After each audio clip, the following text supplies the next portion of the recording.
Merked. Yep.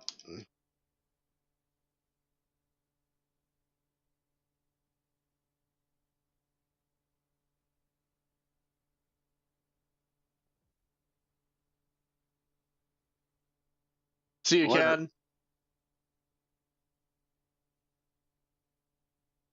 では、前に出ます。 Hello, everybody. How's it going?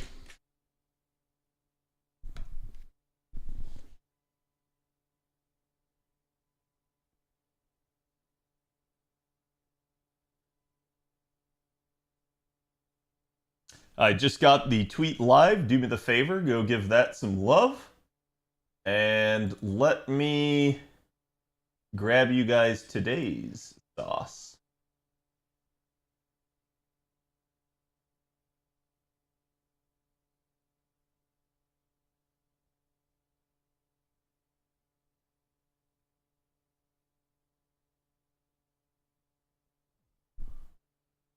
I do have an update for you guys as well. I tried the 2K streaming. Unfortunately, it shifts the aspect ratio of stream, which would mean that I would have to completely remap all of my OBS settings.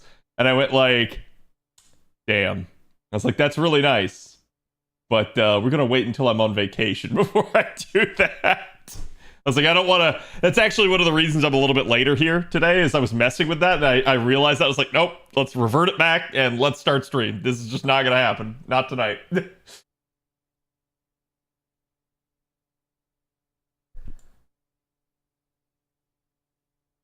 Wait a minute. Did I mess up the stream name on YouTube? I'm sorry about that, guys. Grab it.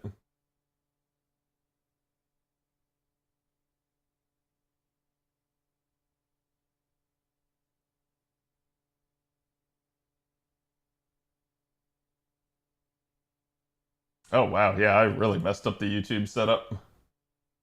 I was not paying attention when I did that. Fix that.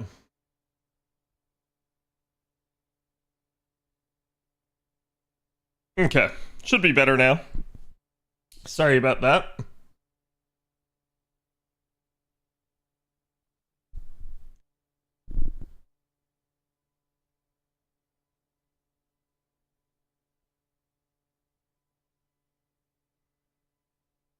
And here we go.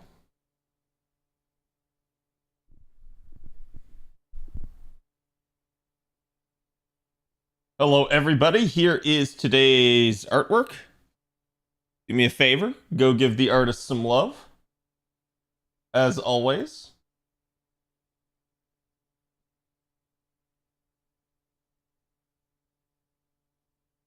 There it is on that end as well. Okay. Thunder Plains? Yeah. How's everybody doing today? Welcome to Thursday. You've almost made it to the end of the week. One more day. Friday Eve, currently. Tomorrow we have the Berserker grand system coming out. Literally, there's a live stream for it tomorrow. Mr. Chubbs will be covering it. I think it's a little bit later than usual. I've heard it's not till like 9 a.m. JP time. So I think it's going to be one of those deals where some of you guys might actually be able to catch this live stream. And they're not just going to reveal the Berserker stuff. They're also going to kind of reveal some of the like anniversary stuff I've heard, at least craft essences. I don't know if they're going to be doing more than that. But so at minimum, I'd say like if you can manage to catch it, do it. It should be a fun time. If you guys have never watched Mr. Two Love Trouble, go give that man some love. He's always live translating it as they go. And he's really good at it. He's been doing it for years. Any season, maybe a tease of it. Yeah, who knows?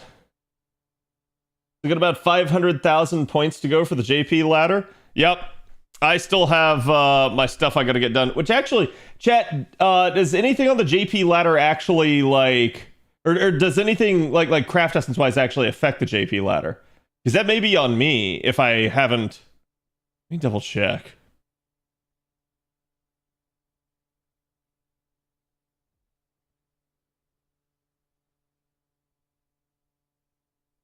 That's a rough one. Gonna go with that this time since I went with bones last time. Yeah, it's just embers I have filtered out, so I would see if there were a craft essence, like for instance, right there. Shopsy. Yeah, I think I've bought all the Shopsy copies.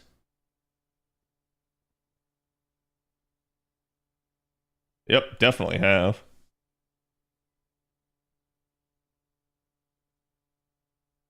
Hello, Fuzzy. How's it going?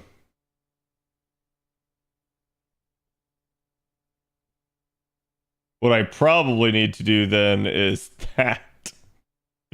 Turn that shit back on, and that should help me out quite a bit here. As I take in all event Cs. It does mean I probably need a 2-star here for the backline. Get in there. And actually, I could fit a 1-star here too.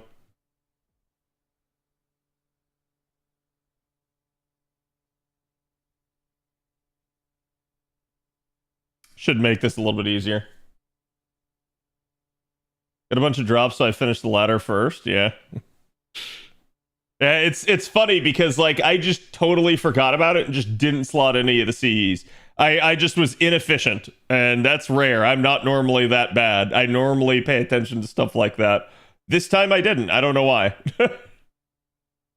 I guess my mind has just been all over the place lately, which is kind of just me juggling too many responsibilities and trying to get everything done. So it is what it is. But at least I haven't like fucked up yet. It's not like the event's gone or anything like that. My day's going all right. It rained today, which is good. It was better on my allergies. I did order more of my allergy medication. It should be here tomorrow, so tonight should be the last night that I like probably have messed up sleep. But it's fortunate for the weekend, unfortunate for work.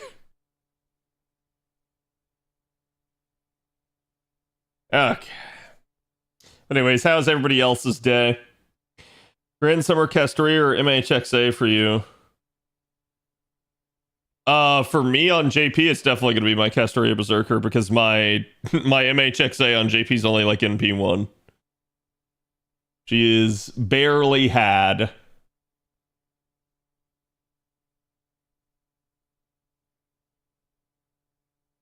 Okay. I'm just going to go with the Arch Chain. Neighbor's tree got hit by lightning last night. It was loud AF. Damn. Speaking of loud AF. Hello, Mr. Trumps. Thank you for the raid. Welcome, everybody.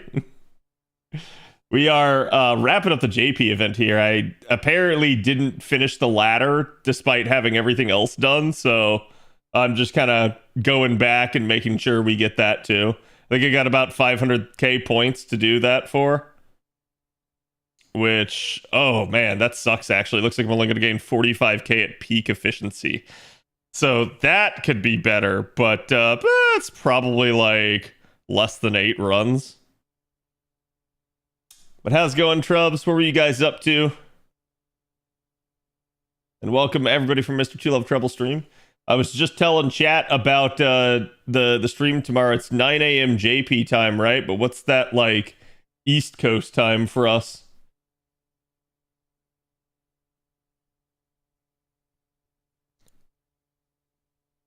8 a.m. EST? That actually is what I want right there. There we go.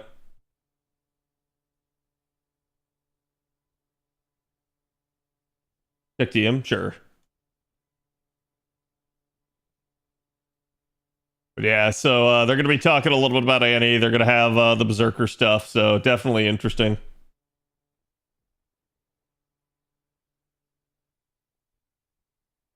Yep, it's 8 a.m.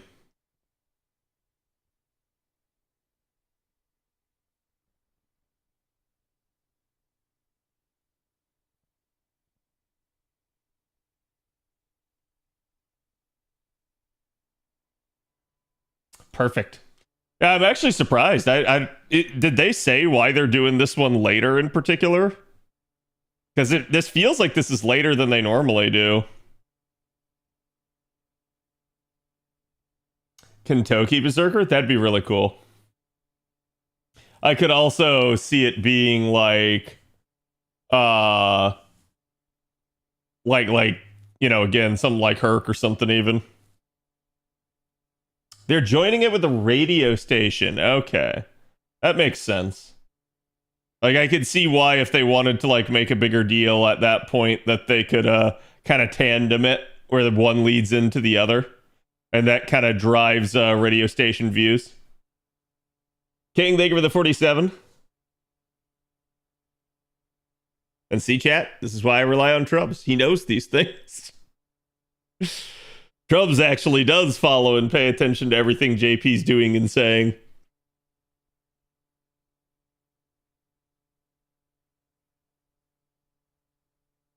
But that way, like, we're all informed. And that's why, again, I'll tell you guys, if I haven't ever told you before, go follow Mr. Two Love Trouble. He is a fantastic source of JP news. He's also a big fan of Gundam.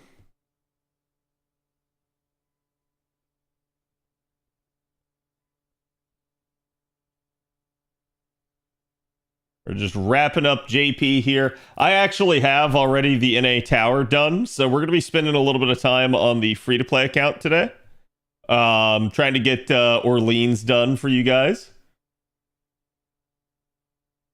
And also, I've been meaning to ask chat. I noticed in the first recording that we just released today of that walkthrough, like, I had a little bit of static in the background, like you guys were mentioning the other night. So, do I still have static in the background of my mic? Because I shouldn't. I'm not running the fan today.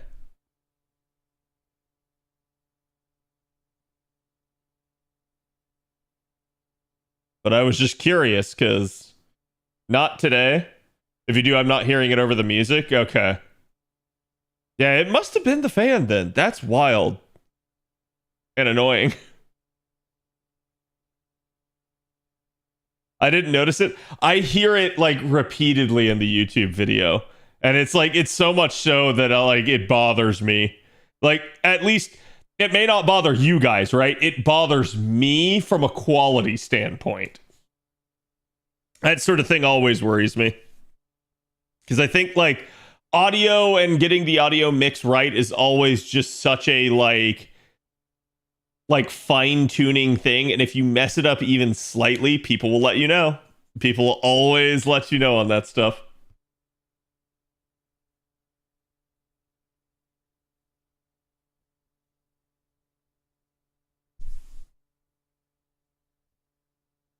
Until someone mentioned it, yeah. It's kind of subtle in that regard. And thank you again for the 47, King. Appreciate it, my dude. Now, chat, who are you guys going to be granding for your Grand Berserker? Even if you're an NA person, who will you grand when it comes to an A?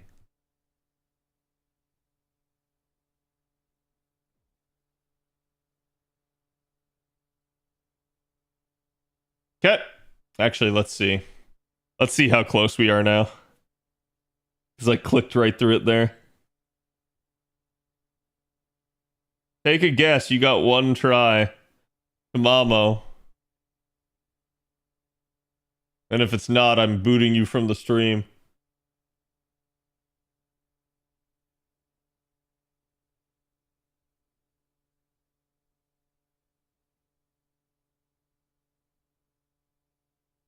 I was torn between Penth or Salome, and I'll be going for Penth, yeah. Riku or Galatea for my grand, probably? Nice. Definitely some rare ones there. I feel like we'll probably see a ton of Castoria, Berserker, and Lilith, because they're both strong and new. I think you're also going to probably see a ton of, like, Ibuki, Musashi, Arjuna Alter, Morgan Le Fay. And then from there, I think it'll fall off quite a bit. So, Like from there, I'm not going to say you're not going to get other people, but it's like those are probably going to be the common ones. Raiko, yeah, I could see Raiko. I could see Kentucky, like a lot of other ones. I just don't think they'll be as common at this point. Mystic Eyes Symphony is done. See chat. The daily tickets are just resolving my sword issue.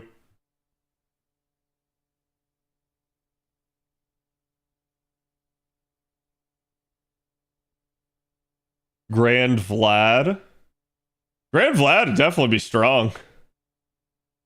I don't expect to see it a whole lot, but that would be strong.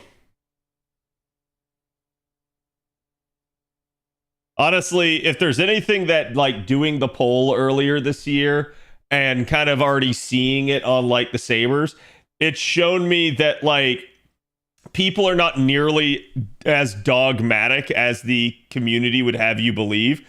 Like, if I were to say Nero, or I were to say Tamamo, or I were to say Morgan Le Fay, or I were to say Ishtar, or I were to say like any number of these waifus, right? You would get tons of people in the chat being like, yes, I love them. But what this grand system does is it forces you to pick one. It's a put your money where your mouth is, put up or shut up, pick a side. And that is interesting. It's really interesting to see who people's true favorites are, not just, you know, bandwagoning and fanboyism. Have you ever hit 0 apples on NA or JP? Yes, plenty. Why?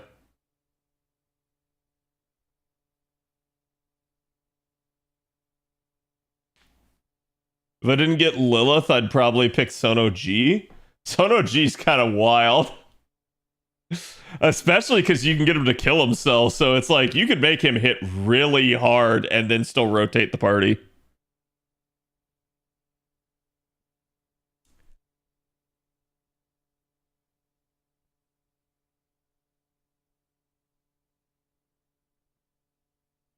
Summer Nobu, nice.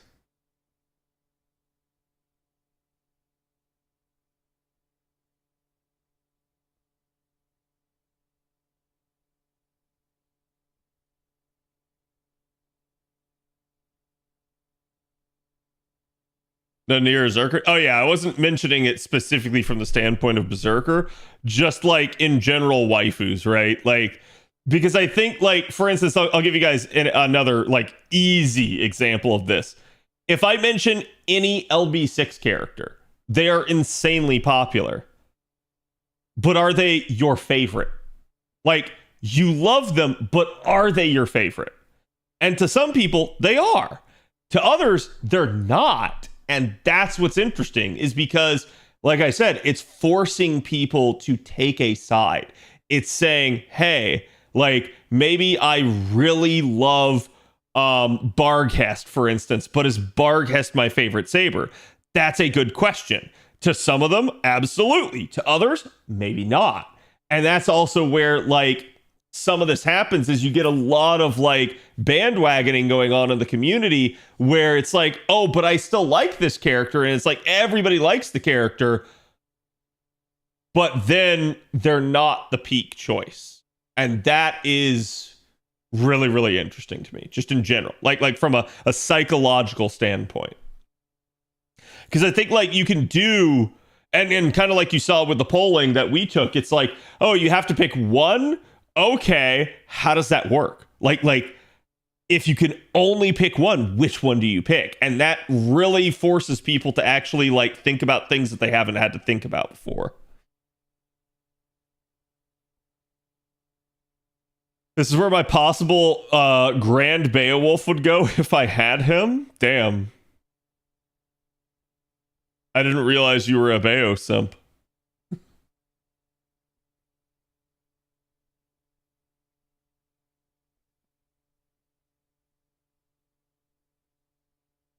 I don't have, which is Charlemagne, so I raised up my second favorite, Mordred.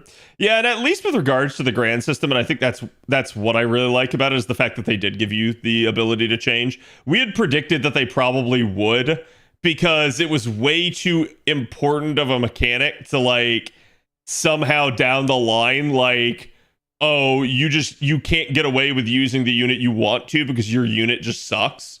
And it's like, that's not a good environment, and that would also restrict how they could design anything. If, like, for instance, they had to let Grand Benkei clear something, right? Like, at that point, it's like, if you have to design it so that even like your like kind of worst developed units can do it, that's going to really hamstring the devs. So I think instead they're just going to design something and be like, listen, if your pick doesn't work, change your pick. The problem with that, though, is still going to be like, it's still restricted to being like a level 100. So that's, maybe not a go-to solution for a lot of people. So that is at least a little bit of a concern, but we'll see. I think at the end of the day, what's probably going to happen is you're just going to be able to use the Grands for whatever the final fight is. Like, you might not be able to use anybody else, but you're probably just going to be able to use them. And that's where it's going to be like, well, then who cares if you're bringing like Grand Benkei? If you like, maybe you only need like 4 or 5 of your Grands to get it done, and you're sitting there with like 7 of them in the party. Like, yeah, you're not going to care if like 1 or 2 of them are not like the best thing ever at that point.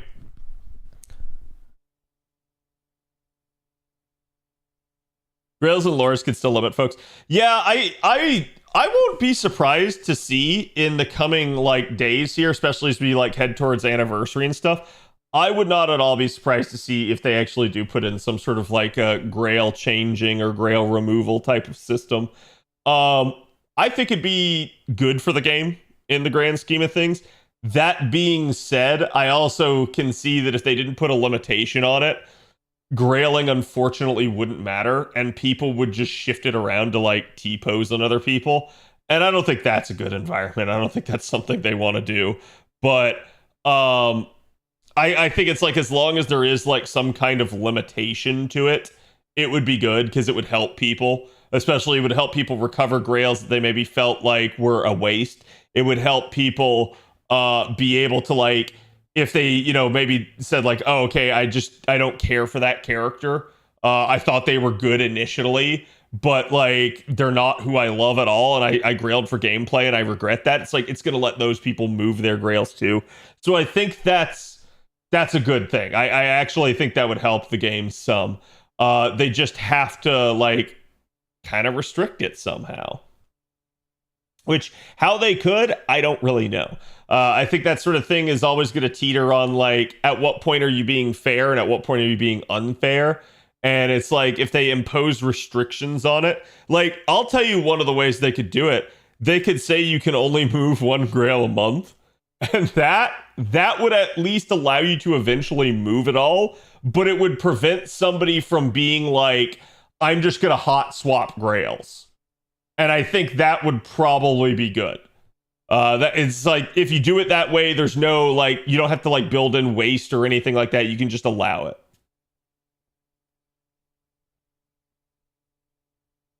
Grail siphon, yeah. I think they will need to make sure grand support casters will still be able to handle the grand caster content. We're gonna find out. Because guess who my grand caster is going to be, chat? Shocking, I know.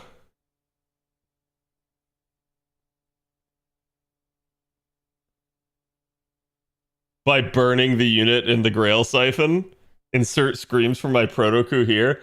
Yeah, I'm gonna be real with you. They definitely wouldn't do that, because, like just humoring you for a second, right? Imagine if they did. It wouldn't be your proto-coup that's screaming. It would be you. It would be every player that grailed accidentally a 4 or a 5-star. They would just be like, no, you can go fuck yourself. Like, we're not doing that, Lasingle. We're not wasting our unit. Like, that would piss some people off. It's like, man, I didn't want to grail them, but also I don't want to delete them. I don't want to have to redo all of that shit. Wait, what do I need here for the weeklies?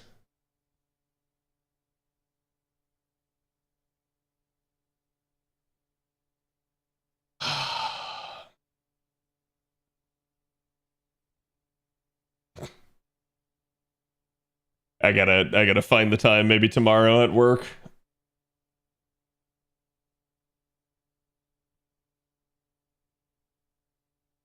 Dragon enemies. Uh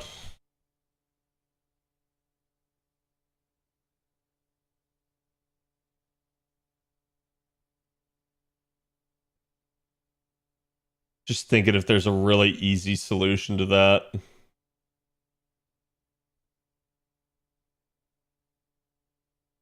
Wait, America has a nice node for that. Oh, I know America has a nice node for that. I'm thinking, is there anything more recent? Like, do we have anything from like LB7 or Deal Call 1? Worst case, like 6.5. I started playing Final Fantasy X since watching you start. Omega lol. It's great. Unfortunately, playing 10 just makes me remember how good the Final Fantasy series is, and it also just makes me angry. Like I love 10, and I'm so upset for how badly Square Enix has done us. Squaresoft did us right. Square Enix done us dirty.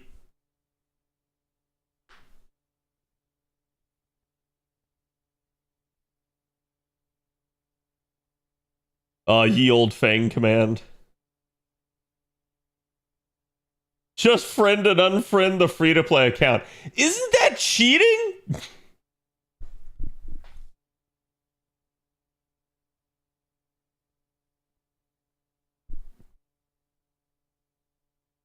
I've never played 10, so it's been fun watching you stream it. It is. Unfortunately, I have skipped forward in the story. You guys are going to have missed some stuff.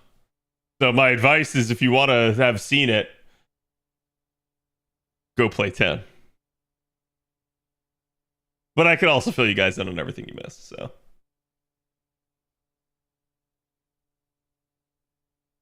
Pixel remasters are all on sale right now on PS.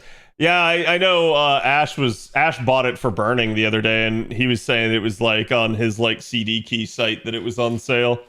I assume we're gonna have the Steam sale here really quickly, so for summer. So there should be probably a sale on the Final Fantasy stuff then. Hello, Jay. Yeah, it would probably count just one, but not multiple.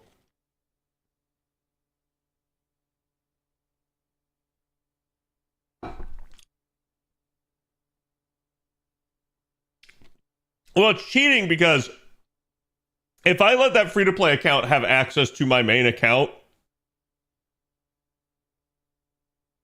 that's not free to play anymore. That's like pay to win. Like that is just that's broken, right? Like all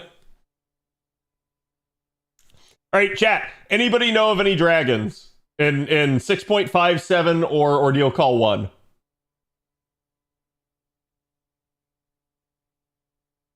Because I can go check here.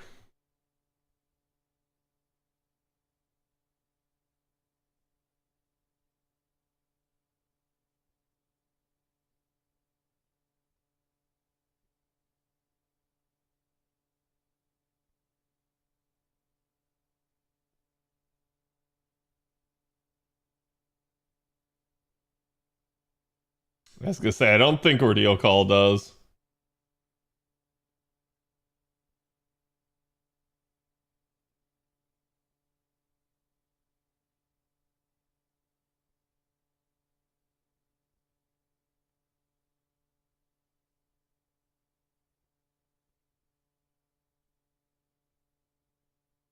I think 6.5 does.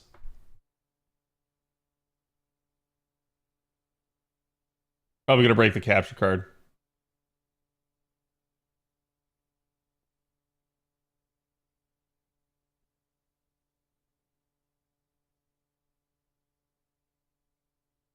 You're kidding.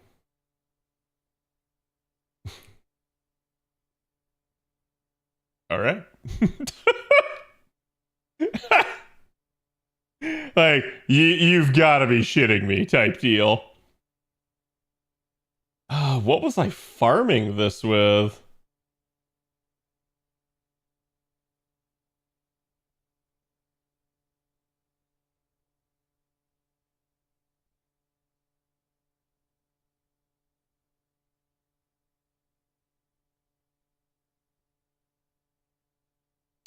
How close were we? We're 330 away. The tower did a lot of work for her.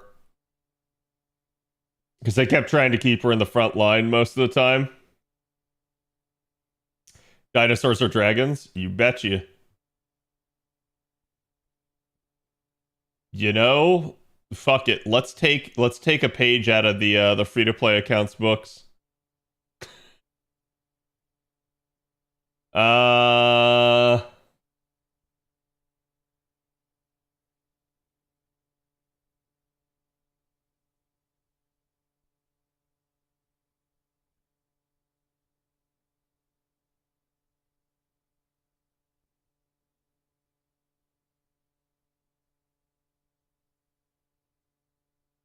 Oh, too much. Hell, you're probably getting out of here in favor of a 2-star? Which is going to be Gareth, I think, is my only non-maxed out one.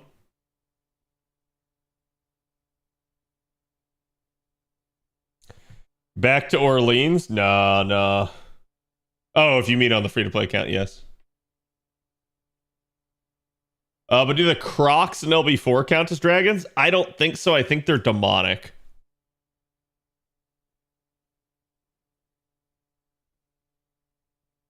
Chat, behold, like, max level full-powered Nidochris.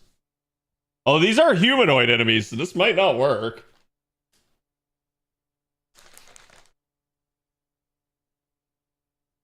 Like, they're not undead.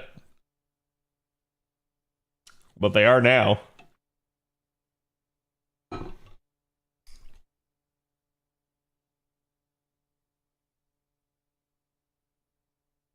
I always forget Chez's actual kit.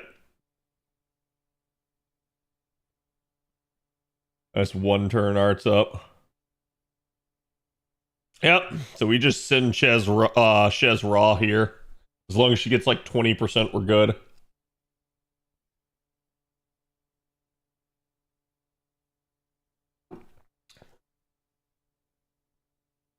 In the booba.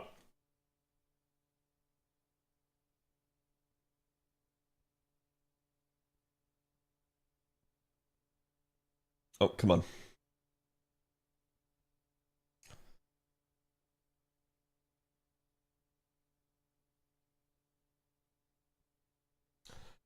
Let's see if she can do it.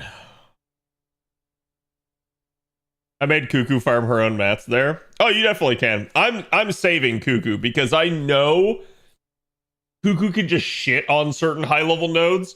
So I'm basically just sitting on her for right now and getting away with anything else I can. Although I still have Waver in the back line of this, don't... Yeah, I need to get Waver out of here.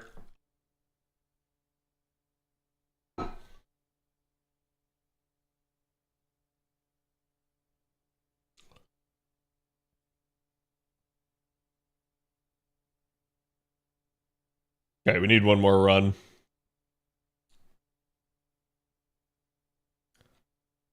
I don't know what to do.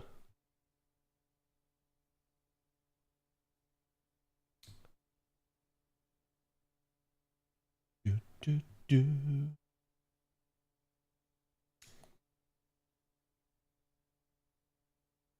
It's probably gonna be that.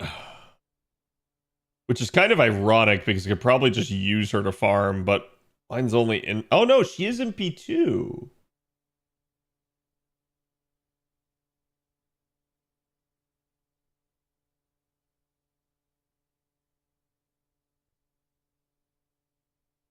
Double Nito action, chat. Why not?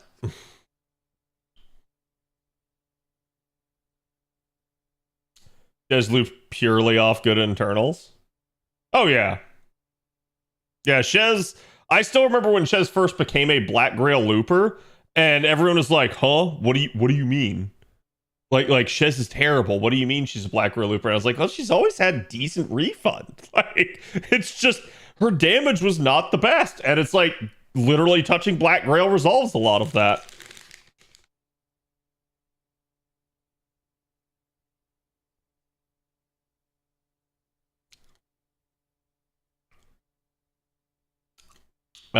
That's a little spicy. Do I care about the additional effects here?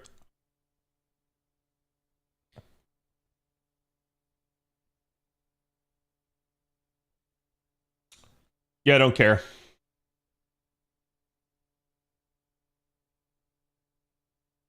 Don't care. All right, sweet. So we can just sit on that. I love Shez. She is forever 17. What do you mean? God, Nito Alter. I still love the appearance of Nito Alter. She is just such a good looking unit on like every level.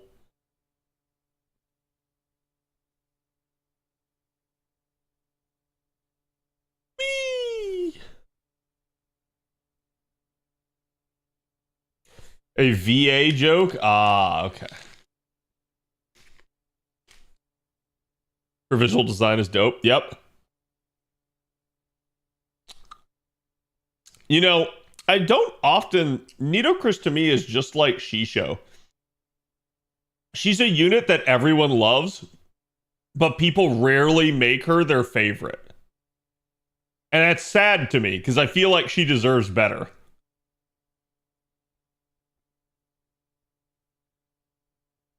I love the way her NP looks, yeah. Like one of my mods, Celine, I haven't seen him in a hot second. Should probably check in with him, but he was a huge Nidochris stan. He had like level 100 NP5 of everything back in the day before 120 was a thing.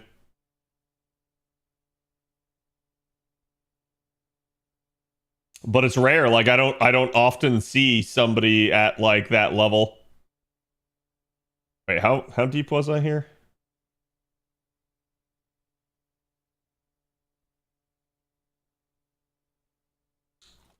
I could probably finish that tomorrow. Problem is going to be I should have gotten this done before the Berserker stuff, but it's fine. Okay, chat.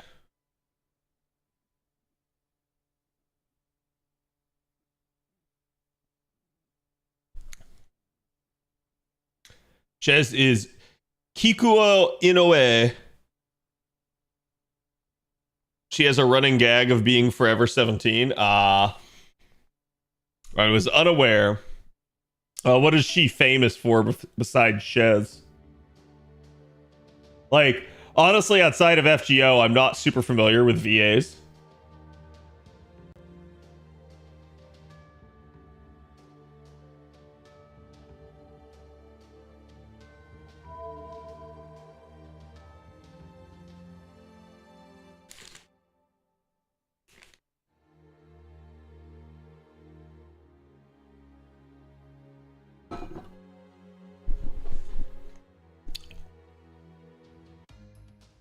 There we go.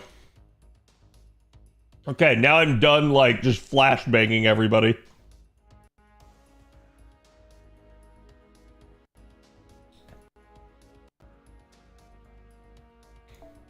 Alright, so we're gonna pick up where we left off here, basically, with the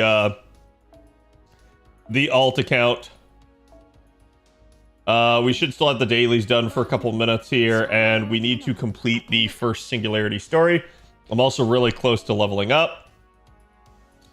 I shouldn't have got...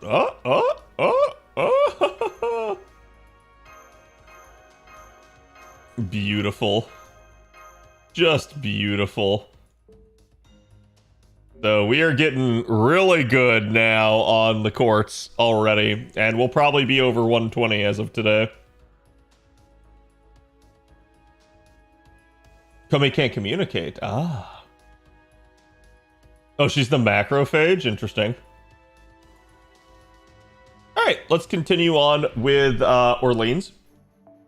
We progressed a little bit more here, but basically Orleans is just kind of the current goal. Not only do we need it for a mission, but it's just in general, we need to push into story now some. Obviously, there's stuff we can do, but this is kind of our priority at the moment. So looking at all of this, I'm going to keep abusing the 200 FP. You don't have to. Feel free to take other people's like really, really powerful sports, especially if you want to learn the game. It's just me kind of min-maxing this a little bit and trying to get away with things that I absolutely shouldn't. Also, let's make that full screen.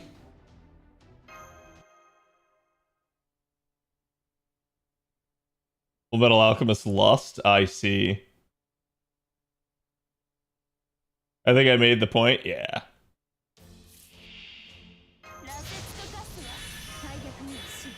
Alrighty.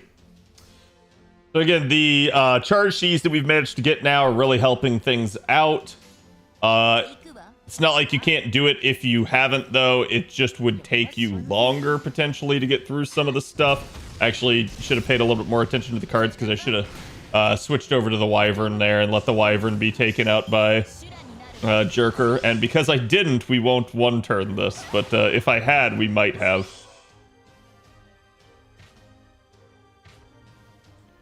Oh, it looks like it's a 1 out of 2 battle with 4 enemies anyways. Just gonna kind of stagger cards here. We'll be able to take out 2 of the Wyverns, but that's it.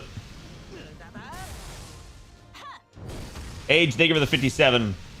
Again, one of the concepts you really need to learn in FGO is carding. I can't emphasize it enough. I have plenty of videos talking about how to card. Literally like carding explained. I also have mighty chains explained. I have a whole lot of stuff you guys can learn from.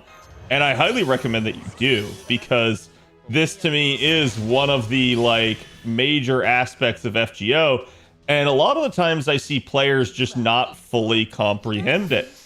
They don't quite understand. There is definitely like some variance to things, and there's no like, oh man, this is like the like guaranteeably best way to handle every situation. Because a lot of times you're trying to sit here and card count a little bit and like play for the future some, but it's definitely something that I've noticed a lot of people just kind of lack the basic fundamentals of understanding carding well, and because of that, they struggle down the line when they actually need to choose cards in a pivotal situation. We're going to go ahead and pop all of our stuff here. Actually going to give the attack up to Nito Chris just because she's the AoE unit here. Basically, Nito should have a decent chance of death proccing, but there's no guarantee that she does land it. And if she doesn't, then she's going to need all the damage she can get. Okay, so we actually death proc the left one.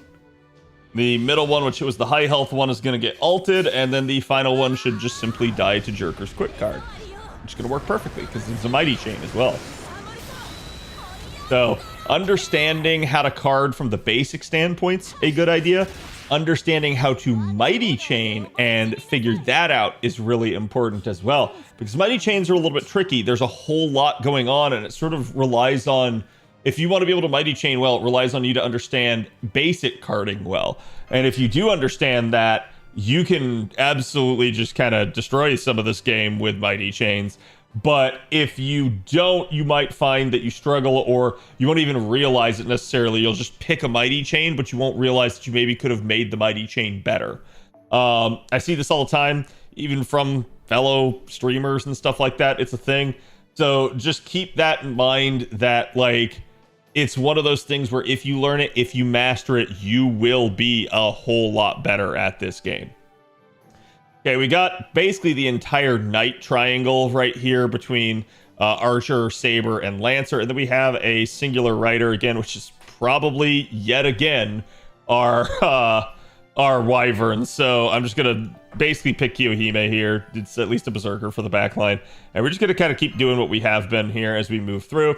I do need to level mystic codes, get that sort of stuff done. I usually will use a lot early on of the OG mystic code for damage and the Mages Association mystic code, because it has card shuffle and charge. That charge especially can be really useful until you get charge to ease, as it's just going to allow you to get to NPs faster. And those are usually one of the like make or break things for you from the standpoint of like, hey, you know, like the amount of time it takes you to get to an NP early on in your account will probably be how long it takes you to actually clear a node. As you start to get charge Cs, as you start to get some of those meta supports that have charge skills, this will get faster for you. But it's definitely something that you're probably going to have to struggle bust your way through a little bit for a while. Based off this, I could death proc with Nitocris, but we're on a 2 out of 5. I'm actually, you know what? Let's do it because there's no guarantee that I kind of get the stuff that I need here. Otherwise, and this may be a painful turn. This may get me to a better turn that doesn't have wyverns. I don't know. We're just kind of guessing, but basically, there's still 3 more battles, so I at least will have time to rebuild a Nitocris MP should the situation call for it. And you can see we still didn't one turn this wave. But not too bad. We just end up with only 2 wyvern attacks there, so at least that maneuver did, and we'll actually kind of abuse some extra little Nitocris charge there. But that maneuver did at least cut down on one of the enemy attacks. Normally, enemies will attack 3 times in a turn. There's a couple of rare exceptions where, like, I've seen certain Berserkers do it, like, 4 times and stuff. But it's usually in, like, challenge fights. And honest to God, most of the time, Berserkers, if anything, only do 2 attacks per turn instead of 3. So, basically, there's usually 3 attack actions available. And depending on the number of enemies, they'll each either take 1 or there may be like some staggering proceeding from the leftmost, where like maybe the leftmost enemy ends up taking 2 of the attacks and the right one takes 1. But that's usually how it works. But if you get down to like only 1 enemy, they will do the number of actions they are allowed to do in a given turn, which may be 3, or it might be 2. So you might end up with them like actually not having like a full set of attacks. So sometimes whittling down the enemies in a like smart way works to your advantage. But this is one of these things here where I'm kind of getting boned a little bit by my choice of units for this. It just is what it is. There was a ton of classes in here. It's difficult to tell, but it's a ton of wyverns for these first 3 ones. That actually worked out for me. He just buffed himself multiple times, so really nothing I had to do there. Same thing here. I'm going to abuse the arch chain. Everybody gets 20% charge here because of that. And basically both of them get their cards in, and then Alter, you know, gets away with it basically and kills them. So that got everybody some free charge, which gets everybody pretty much within striking distance. Waver's about 5% off from getting his NP, but if I had to, I could just pop all of his skills and I could get Nitocris to her NP already. So this definitely makes things a lot nicer, a lot easier. Taking a look here at this, let's see. Let's lead with Berserker because she's got the strongest card. We'll use it against the highest health enemy here in the back. Then the next one we'll do a Nitocris Buster here. And actually, because this is turn 4 out of 5, let's go ahead and let's use the attack ups, as it's very likely that I will just end up still having this buff in the next wave. And we'll actually do Waver's Arts card in the 3rd slot here against the lowest health enemy. There you go, and it works. So now we carry the attack buffs into the final wave. A lot of buffs in FGO are going to be either 1 turn or 3 turn. There are some exceptions, things that are longer than that, things that are shorter than that. But that's usually the way it works, and particularly charisma skills are usually attack up for multiple turns. So when you know that, when you start getting familiar with the unit's kits, you'll be able to get away with a little bit more. This is definitely not ideal, but basically we have an entire Berserker chain here.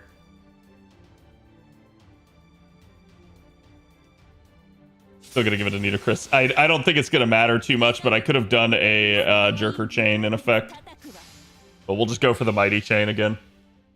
It's gonna kind of result probably in the same result, where 2 enemies are dead either way. So if you know that's gonna be the case, like, may as well boost the AoE in peace so it does more damage. And actually, we got lucky. She death procced one of them, so this may be a full clear now.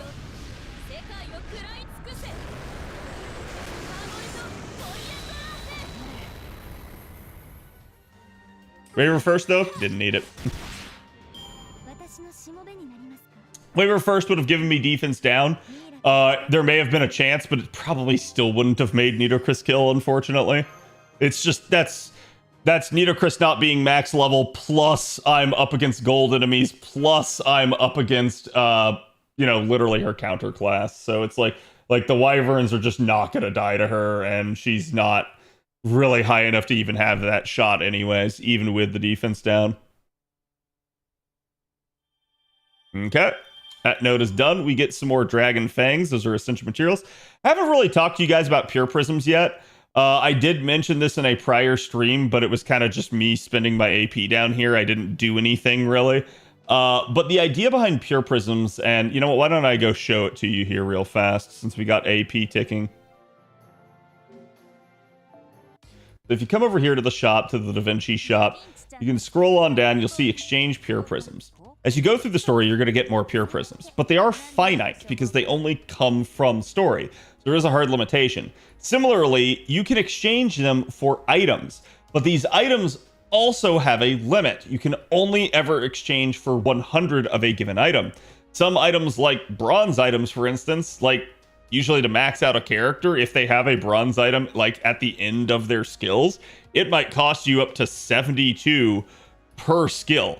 So you'd be looking at like 216 of any given bronze mat to finish that unit. That's kind of rough, and you can only exchange for 100. Let me explain to you Pure Prisms in premise. Pure Prisms are meant to be a sort of like easy access thing for newer players like you. It's meant to allow you to get resources that you couldn't normally get because you would have to either wait for an event that gave them or progress further into the story to be able to farm them. They are not meant to be a replacement for farming. It is literally a like get out of jail free card early on. And that's where I've seen a lot of people be like, hey, why don't we get more of these? Like why can't I exchange infinitely? That's why. The devs don't want this to completely replace the farming in the game. It would make everything too easy. There wouldn't be anything to do. And the farming in FGO is the end game. In other games, you might get like RNG from like grinding gear or weapons or something like that. In FGO, you have RNG with Ascension material drops that you're going to be using on skills and actually ascending people to their highest level. But once you get a unit done, you don't really care. Like you're good. That unit, you can check them off the list and you can move on to the next unit.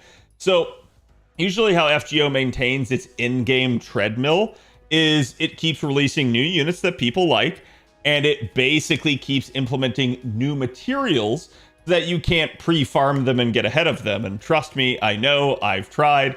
In fact, my normal account is basically 2 years ahead of the game at the current point in time because I've already like pre-farmed everything that I could conceivably need, short of materials I don't have access to yet. That's where you can get eventually, but that does take a lot of time, a lot of investment, and like, and I don't mean like monetary investment. I just mean like a lot of like time investment and like, playing repeatedly day after day after day and taking advantage of events and stuff like that to be able to get to that point. But the idea in FGO is, generally speaking, that these essential materials are always going to be the thing that gates you. They will be the literal end game. I've seen a lot of people complain that like QP is an issue for them. I've seen a lot of people complain that like statues or skill gems are. Those things are temporary. You will eventually work beyond them. You will basically never work beyond essential materials. So I've seen a lot of people complain about the farming in FGO. They say this is the issue and they don't like that it's RNG. My honest to God advice is to get most of these materials from events. That is the best choice for them because they are guaranteed from event shops. So usually you just kind of got to be patient, try to grab every material out of an event shop that you can, especially if you're a new account. That's really going to help you out. It's going to make the farming far less RNG and more consistent. You can still go sit on a node for this stuff, but again, as a new account, your priority is getting story done, progressing and like getting caught up so that you can do more of those events, so that you get the materials from the events, and also so that you get like welfare units and stuff that come out. The game does have the Evocation Festival system for giving you back old welfares, but notice how I said old welfares. There's usually a little bit of FOMO built into the game where there will be some time period where a new welfare unit as it's released in an event will take some time before it actually comes to that evocation shop.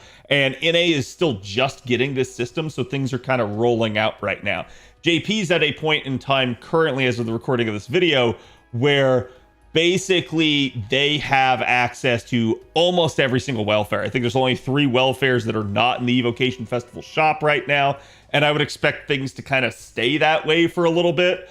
And they will eventually come in probably as like the year kind of turns over and stuff like that. So there will be at least some FOMO. Just don't expect it to constantly be there. But again, you don't want to miss out on them, because if you miss out on them, you might be waiting a while until they actually do show up. So getting caught up, getting up to date with story, that's your big priority. That's number 1 for you in FGO. Obviously, you've got to work on your units. You got to work on your account in order to be able to do that. But that's really what you want to do. And so with regards to pure prisms here and acquiring materials, usually what I will tell people is if you can easily get the material, don't waste your pure prisms on it. Now, that's going to be rough on a new player, because how do you know whether or not you can easily get the material? Well, for starters, generally speaking, bronze materials, not that hard to get your hands on. That's going to be all of these down here, pretty much up through Deadly Poisonous Needle, I believe, is still a bronze. I'd have to remember here. But, like, I believe Mystic Spinal Fluid is your first silver here. Oh, no, actually, no, all of these are still bronze. Okay, so it's all the way until Seeds here.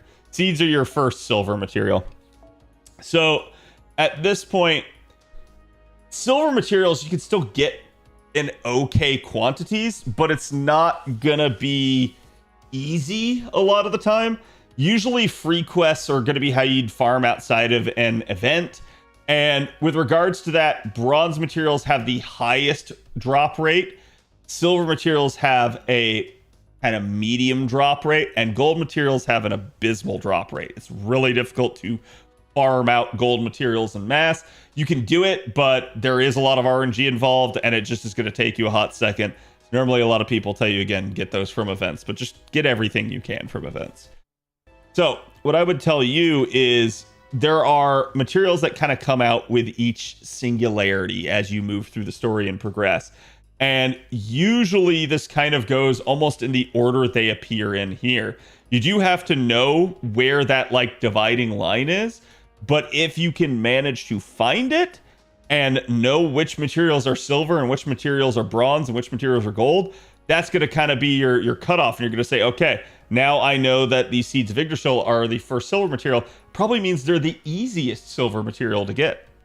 Because again, this does kind of work in terms of how the actual game does. And as you start to move through here, you're going to notice it's like some of these are a little bit more difficult. As you get to things like gold materials, it's going to start to get really, really spicy. Which the first gold material here is Claw of Chaos. You can still get these relatively easy, but usually this sort of thing is going to be, you're not really going to be getting into like Okeanos, I think, at the earliest. And honestly, it's not really even farmable per se until like London, which is the 4th singularity, and particularly America is where they start becoming a little bit more common. So that's kind of your idea there, is that like, hey, if it's something from one of the early singularities that I might be able to gain access to and farm pretty easily, not a big deal. But if it's something like, say, from one of the Epic Remnants or from one of the Lost Belts, you might not get access to that right away, and it may be a problem. That would be my advice, is for you guys to use your pure prisms on those.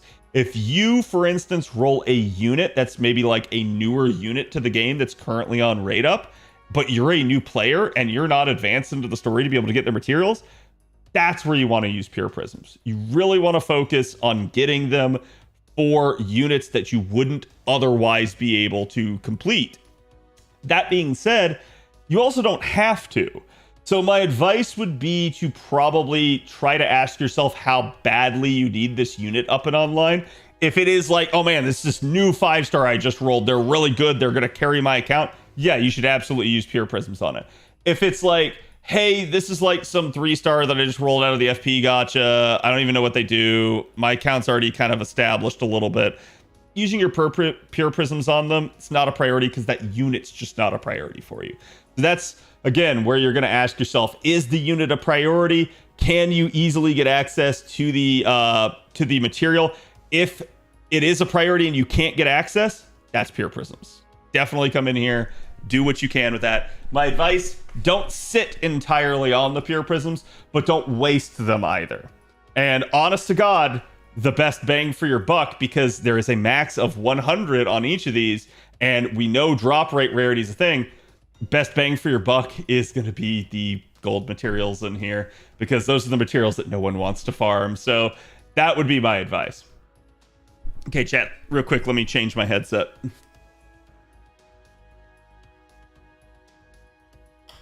It's beeping at me that it's dying.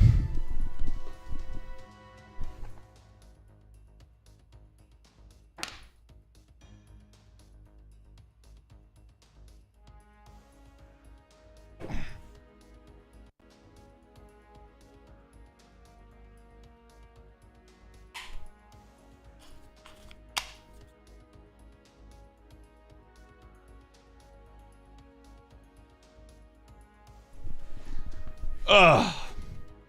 Is it on?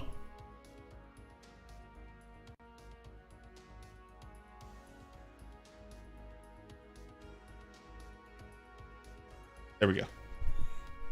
Okay. Well, I saved for Castoria Pity. I mean, Castoria is definitely really tempting. Pity, I think, is a big question.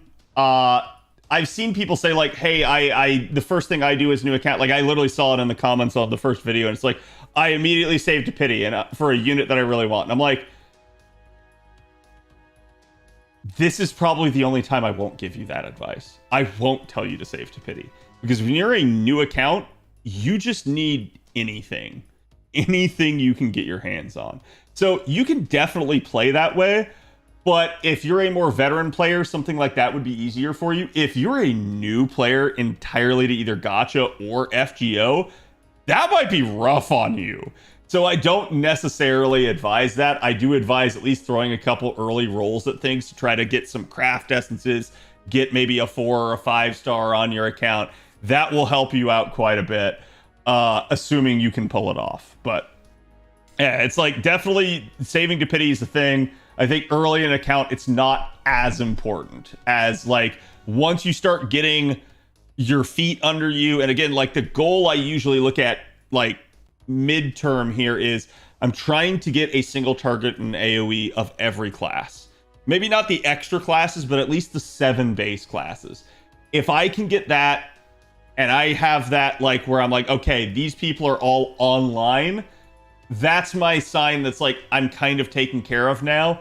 Now I can start focusing on like who I actually want to roll. And that's kind of going to be how I would approach it.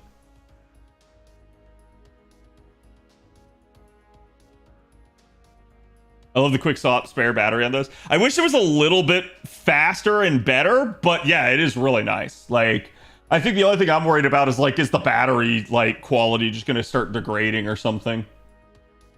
Oh, whoops! I literally pressed it on my other on my phone instead of on here. Okay, so anyways, that's pure prisms in a nutshell. Let's go in and let's finish stuff. Actually, it is past 8, so we can kind of do our normal daily reset stuff here, since that discussion lasted way too long. Okay, so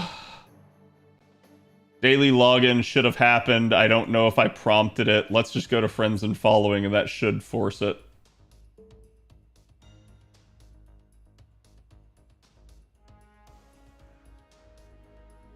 There you go. No? Did it not?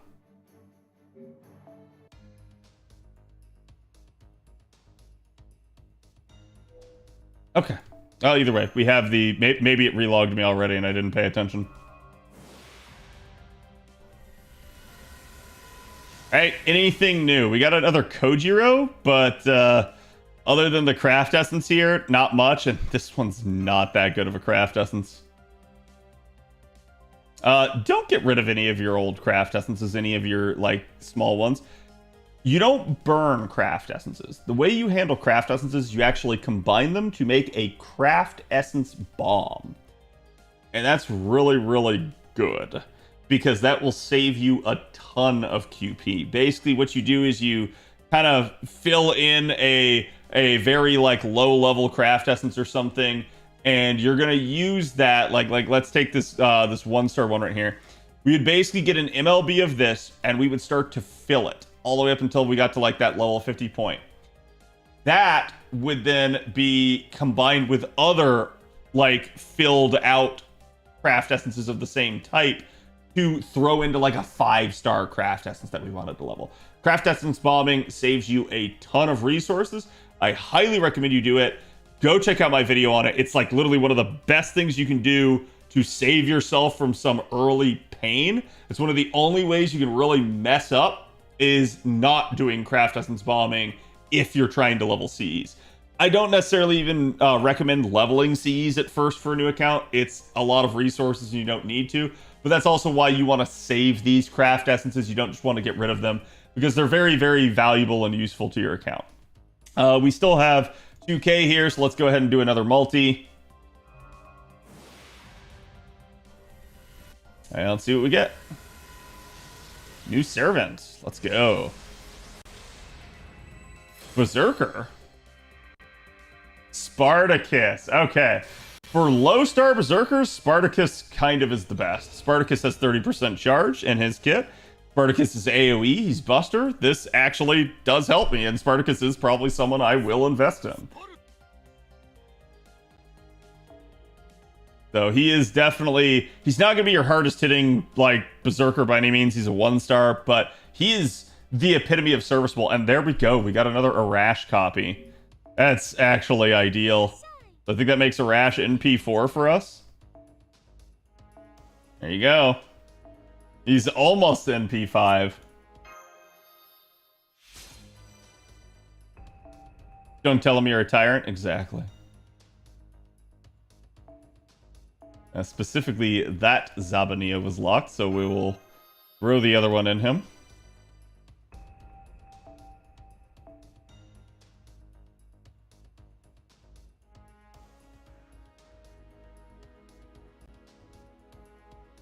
I thought I got another copy of someone else, but yeah, Kojiro. I was like, hold on. The Legend.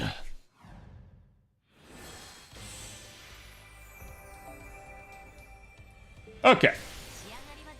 So we got that done. Our daily reset should have happened. Or at least, yeah, I don't think we get the login bonus until the midnight reset. But either way, we should be good on that. We're also coming towards the end of the month. We still got about 10 days. So eventually that Mana Prism shop will reset for us. The Rare Prism shop resets in the middle of the month. I, honest to God, don't really know why they have it set that way, but it is what it is.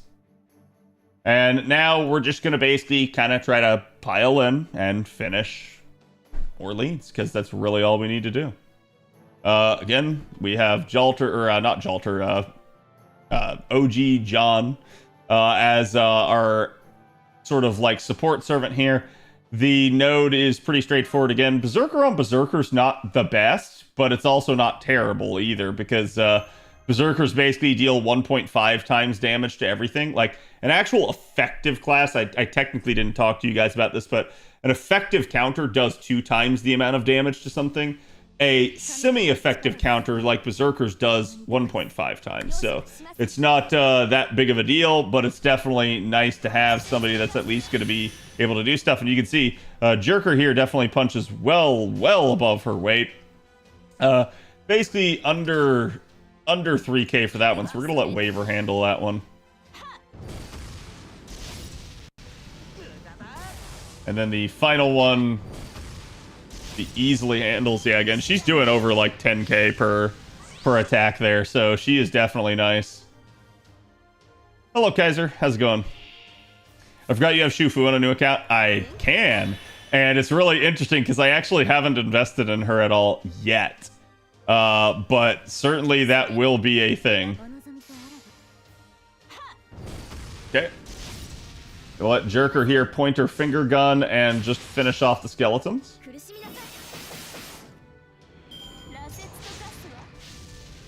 We're going to end up in the third one.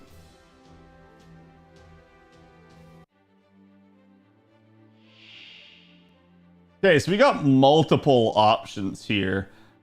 Interestingly enough, technically the only one that's an actual threat is Vlad, but basically we're facing Daeon, and Daeon is somebody that does taunt you, and taunt is a little bit of a problem depending on what you're dealing with. I'm actually still gonna give the, attack up to Nito, mostly because I want her to be able to finish Vlad there.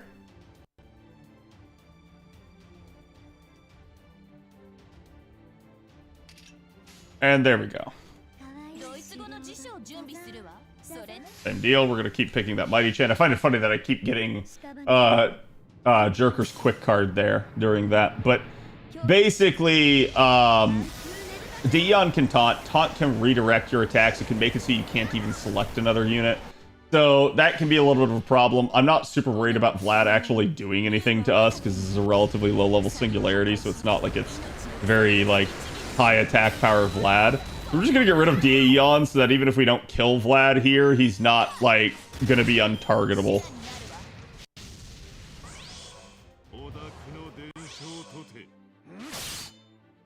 And there you go. So he only got one action, and that action did not do crap to us because he attacked the person that was dodging.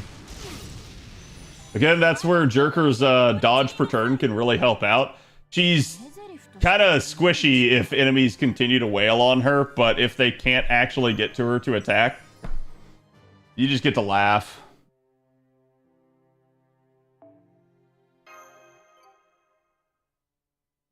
Yeah. And still, these tutorials are going to keep rolling in. We'll start to get them less and less as we get more and more of them done, but it's still going to take us a while to get a lot of them done.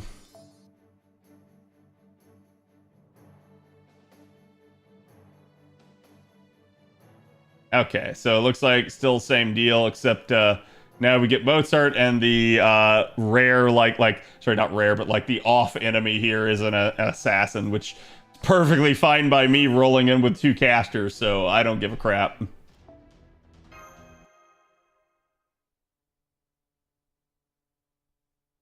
Wonder why they don't give other servants evade per turn. Honestly, I'd rather have protection from arrows than evade per turn. Like Ku's variant of the skill, because like I said, this is pretty easy to overpower. You just attack her once and it's gone, and then you attack her again, and if you're somebody that can deal decent damage, 8k HP is not going to be too much to really go through. Okay.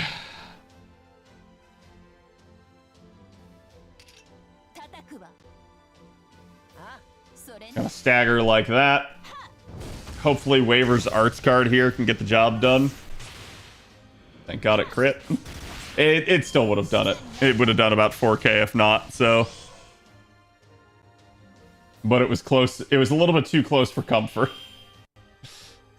Can I stagger this one as well? Yeah, I think I can, and just to make sure, I'm gonna give everybody the attack up as well.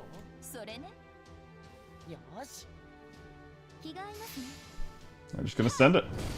So the logic might be that you might want to put the highest health or highest damaging card last, but sometimes when you know it's gonna kill and you're not sure whether or not the subsequent cards would, you're gonna put that card first, and you're gonna let the cards that are maybe weaker have deeper depth into the hand so that you can get them to be more powerful. Because again, your first card deals the least damage, your second card deals the second most, and your third card deals the most, pending which card choice. But basically, the trend is always the deeper you go into a hand, the more damage, the greater the effects of a card are.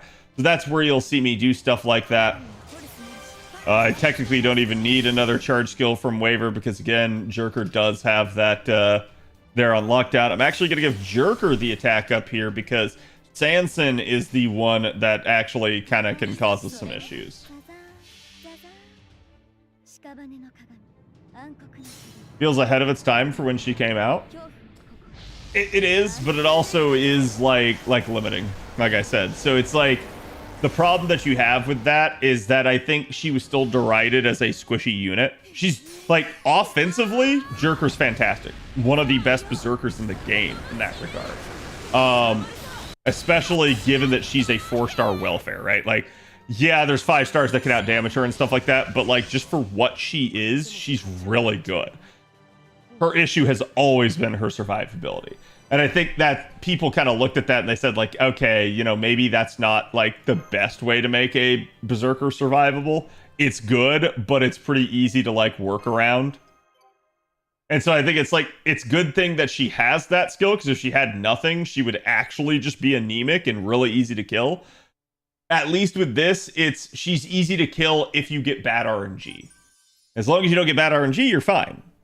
Or you just protect her more and you make it so that you don't end up in that scenario. We're actually getting close to leveling up here. Liz is the only story support here. Again, just kind of abusing this. You're not going to have a story support for everything, but these early singularities or two do have that. So I'm kind of abusing it while it lasts. Because this is an easy way to get some early FP. Early FP, more FP rolls, more units, more resources for my account.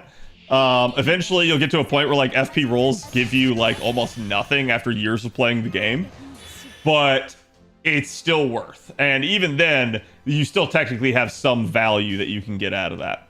I got death proc with Nito, and I actually think I'm going to. I'm just gonna kind of send this and like kind of just pray for the best, because I have no cards here to efficiently card through this. And it's all bronze wave, so she'll probably death proc a bunch of it anyways. And undead on top of that, but yeah, she still only got the one.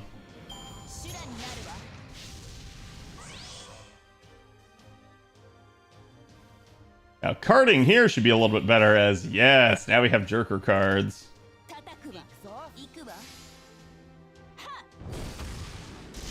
Boom. Boom. And boom. So again, sometimes you card count. You basically look at the hand that you're dealt initially and you go like, hey, that's maybe not what I'm normally used to, and it's going to make me change my pattern some. Now, because of that, though, I'm going to have to deal with this.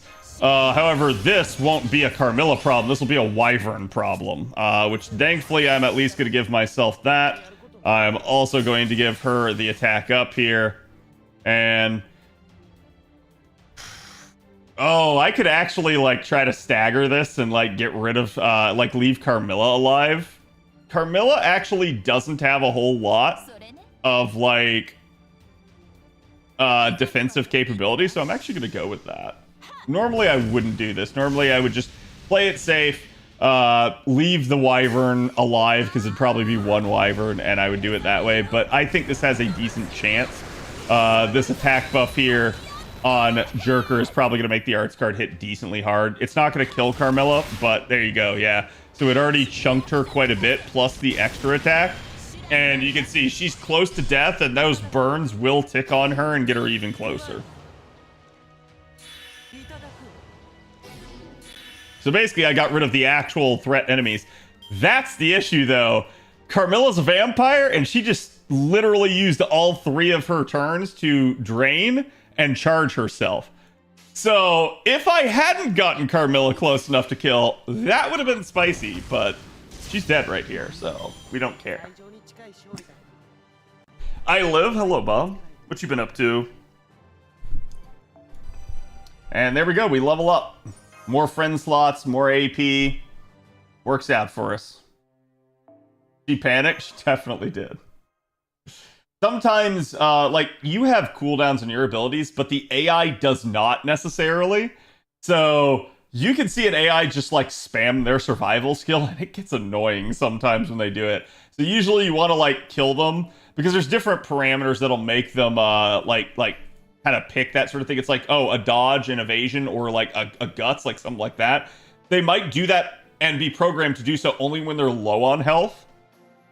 So if you just like, I don't know, like kill him from half health, you might never run into it. But you also might, so that is one of the concerns. This is a rider. I just hope it's not a bunch of wyverns again. That'll just be painful. It's not. At least I don't think. But you can see just how hard this is carrying us through here. Obviously, rider type enemies are going to be a little bit the downside to something like this. But there you go. Of course, I spoke too soon. Of course, it's all wyverns. I'm going to dodge here. I'm going to charge Nito. And we're going to just kind of do the best we can. We'll get rid of at least 2 of them here. Oh, man. Actually, if I had popped the attack buff, Waver might have killed that, which is surprising. That was actually pretty good considering Rider's the counter class to Caster. I'll let everybody get some free charge.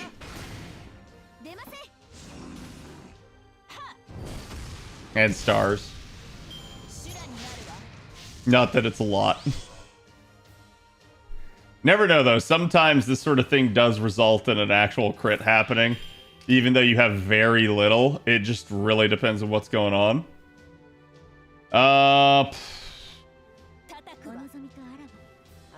Gonna stagger this. We really only need to kill Wyvern Evil here, but we're not gonna do that. This is gonna get us. This is gonna be a spicy turn because I don't have the defense up.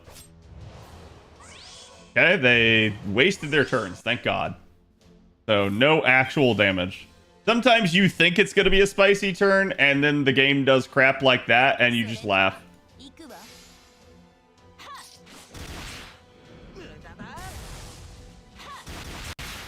Okay. That's a crit. Whenever they do that animation, it is a crit. Guaranteeably so. Alright, so this one was not, like, the fastest way through, but it still went pretty well.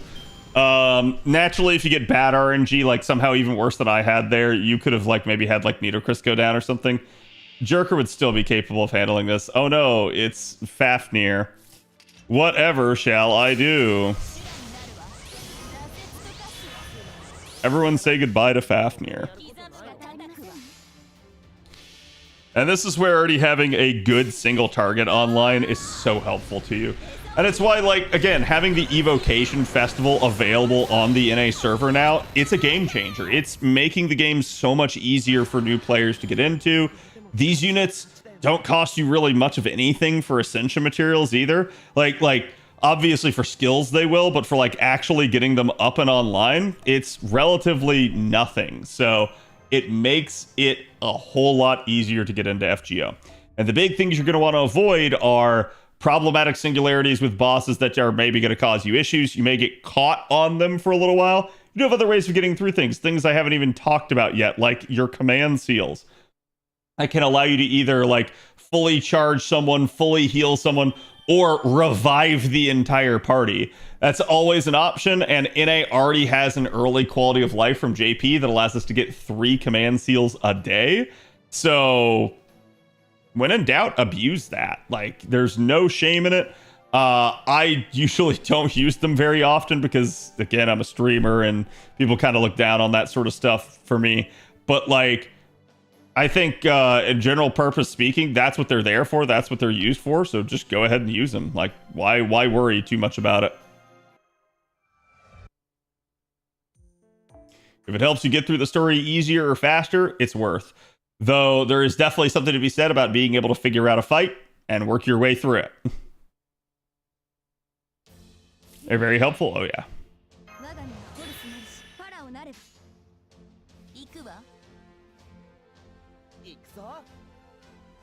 Oh, Waver, you better be able to do 3.6.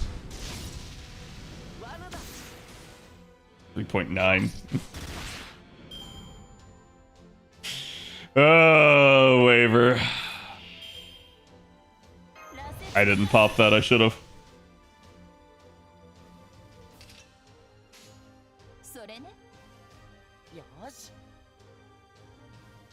I'm gonna put a Waver's quick card last because I don't trust it. I just do not trust that thing. Oh no, Nito. It was Nito that got me in the end. It's funny to me how lucky I'm getting with their attacks. Not that they pose any real danger, but like, I'm not even taking damage. They just keep hitting the unit that's evading. And that's completely random. Like, they could hit anybody they wanted, but the fact that they keep hitting her specifically is kind of funny. Alright, I'm not even going to need the Mysticode attack up. We're just going to send this. And Nitocris probably kills all of them.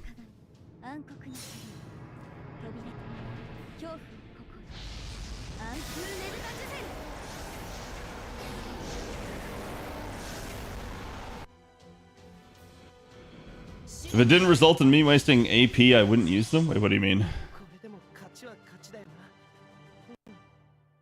Oh, Bleach Surf with command seals feels nice. Yeah, I've seen a lot of people doing that on JP now.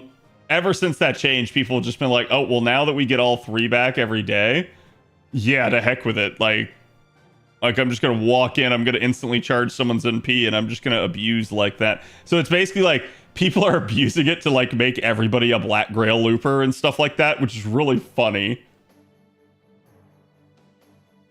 Okay, just a Saber enemy here, which means we obviously don't want to take the Lancer. Kyo doesn't really have any survivability, so we'll just take John. Not that it's gonna matter again. Zombie Gashinda, yes.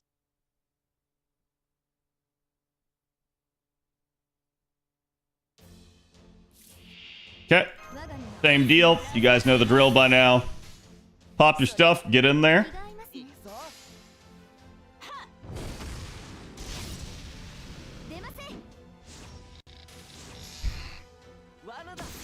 I should have popped the attack buff. It's just there's no guarantee, and I have a big stigma against popping stuff too early and like watching it get wasted. I didn't do any mighty chain or anything there. I just did it. All right, now in wave 2, even if this somehow takes me multiple turns, should be okay. So I'm just going to go ahead and pop the attack up here. Should make this more consistent. I'll actually take out the high health one there in the middle with Berserker first. If you're worried about whether or not a unit could, you would have started with the end then. That you took out the third and the first enemy. Again, learning the sequence of events in FGO is really good. We'll go ahead and give her the attack up, just in case she fails to kill. But probably still not going to matter. It's zombies, which are undead, which have a higher death rate, and they're bronze, and they're not servants, so... Yeah, there you go. She death procced everything other than the high health one. And that one is getting yeeted.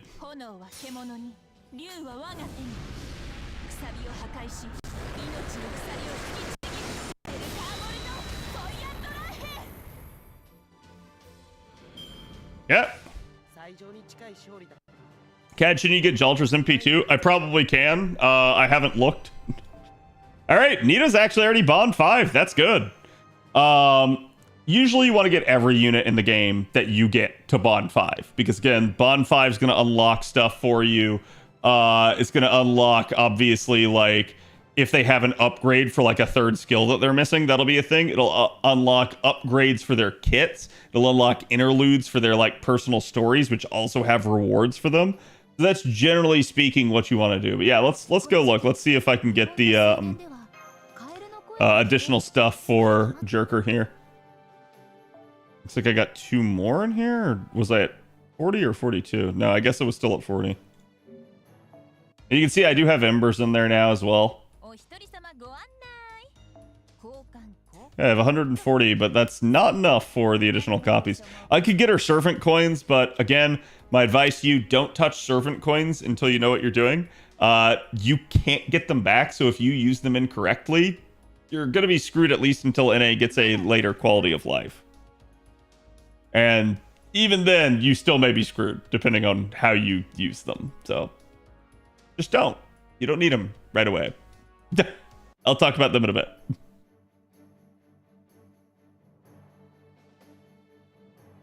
Oh, this is gonna be all wyverns again. I know it. I freaking know it. Pick Liz, just in case.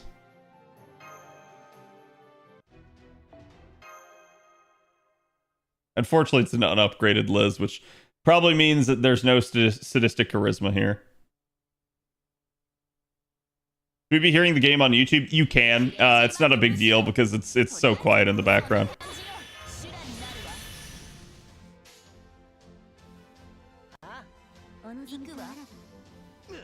I'm not going to go for the triple arch chain here because I'm trying to kill the wyverns.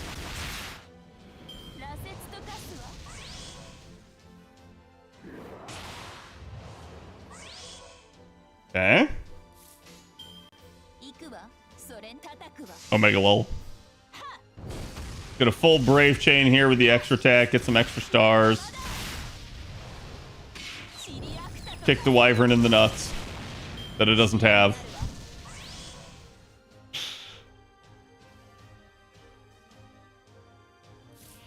Okay, so now we are here in turn 2, and we've got even more wyverny goodness.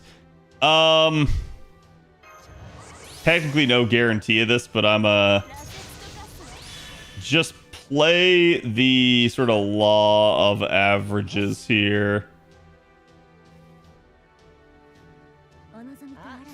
Let's raise the odds of crits. We're gonna let her take out the high health one. And will they be able to do it? Oh, he's so close. Favor. Hey, we should be fine, though, at least.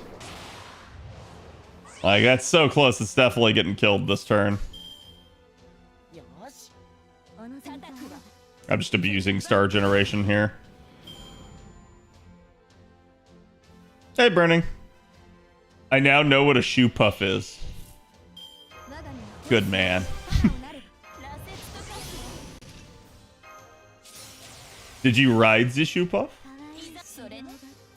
So again, no guarantee that we actually death proc these wyverns, and you know your death rates will get better as you level up Nito's first skill. I actually did get one of them. One of them will definitely die to... Yeah, this is actually still going to be a clear because the death proc basically saved us. We deathed one of them. The NP is going to take out another, and literally her card will take out the final one. There we go. You always maybe want a prequel rather than a sequel. Prequel to 10 would be really interesting. All right, Berserker is finally Bond 1. Berserker is Tsundere, so it takes a little bit longer to get to the first Bond, but you'll see. The later Bonds will come easier. In fact, the second Bond may be difficult too. I know Lalter works the same way. Yeah, we are chasing after John Alter here. Same deal. Doesn't really matter what we take since we're getting carried by everything else. Where this will start to get spicy is we start to run into more servants. Like Gilderay. I guess now we know what we're facing.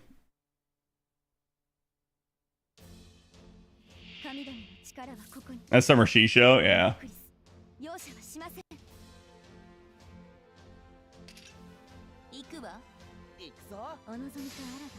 I believe in you, Nito. You can do it. You're only level 50. But I know. I trust.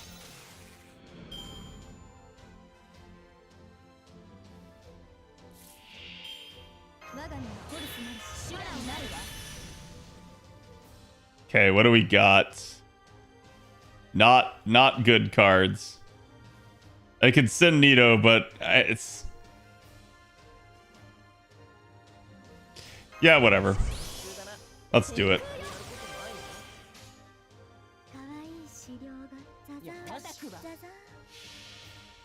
Let's do it. Gives me a shot at least. Come on, Death Proc. Yes. Now we will kill it, probably. God, wait. Waver carding, again, he's a support unit, so I don't expect him to carry the load, but sometimes, like, especially early on in the game here, you gotta rely on it, and man, does it disappoint quite a bit. Okay, gonna complete her charge there. And this one's easy. Let's actually take a look at her carding. We're gonna pre-card here, just to kind of show it off. Let's see how much damage she does. Almost didn't need the NP. Like I said, don't underestimate Berserker. She's strong. I don't even have her leveled up all the way either. It's just a level 60 version of her. But it is easily just toasting this singularity. Waver's already bond 4. Sweet. I'll be able to do his upgrade for his, like, NP and stuff. Use the MP just because she could? Yeah. After she kicked him in the nuts.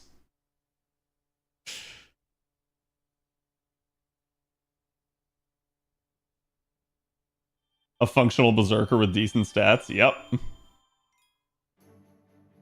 Alright, this should be the last one, I believe. The last, like, rung of quests here for me. Interesting that we have Assassin and Rider, and I'm taking Caster in here.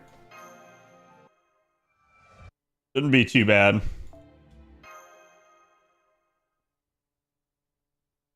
Yeah, the battery especially. Like, her just having a guaranteeable 20% battery that you don't have to level the skill for is really nice for a new account, because the thing you always struggle at as a new account is being able to level skills. So, like, just having a guaranteeable amount of charge just makes things pretty funny.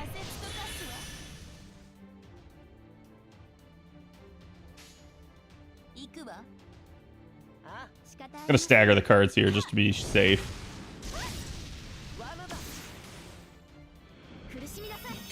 Glad I did, but still.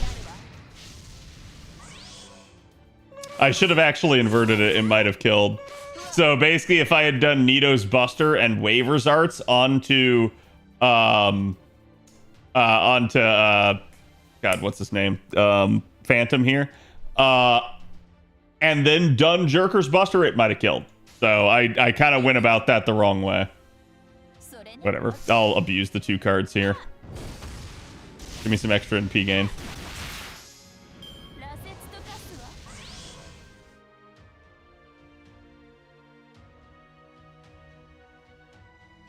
Okay. Now we've got Nyalta. Well, it's actually not Nyalta. It's just Nyanta. Atalanta, basically. And Lancelot Berserker.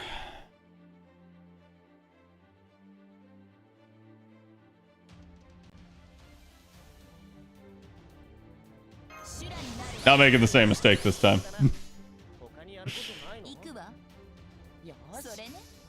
Gonna stagger the cards again. That time it'll kill. And Waver pulling out the impressive 11k there. Couldn't do that again if he tried.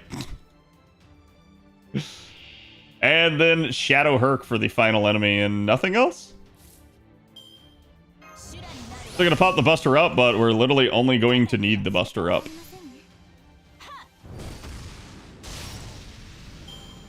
See? And there we go. Defeat 10 Berserker Servants is apparently one as well. Some of these, like, you just won't get them done until later because you don't necessarily encounter the classes in great quantity. Though, Orleans is pretty good for that. It does give you quite a bit of a... Like quite a well-rounded assortment of enemies. This is going to be a ruler that we are facing. And this is going to be... Jalter. I need to be a little bit more careful here. If only because Jalter has some interesting differences from what I'm used to. This is not the normal games version of Jalter. This is when she first appeared before she was ever released into the game.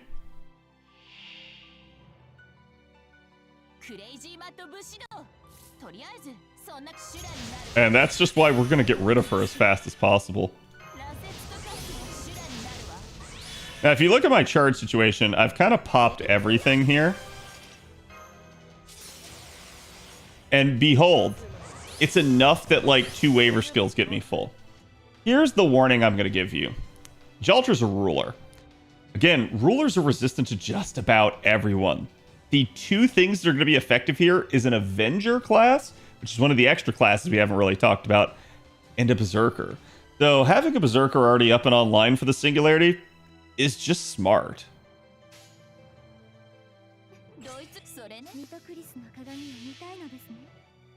Jalter beta, yeah. And again, I keep using a lot of like lingo here. Jalter is John Alter. There's a lot of like sort of shortcut names that people give, nicknames that are like really a summary of what the unit's capable of. Maybe used to that from other gacha games if you've played. There we go, just the one Wyvern left. Of course, it goes right for the caster. And there you go. So there you go. That's Jerker actually getting hit, and you guys can see not good. Oh wow, this is actually really not good. What the heck?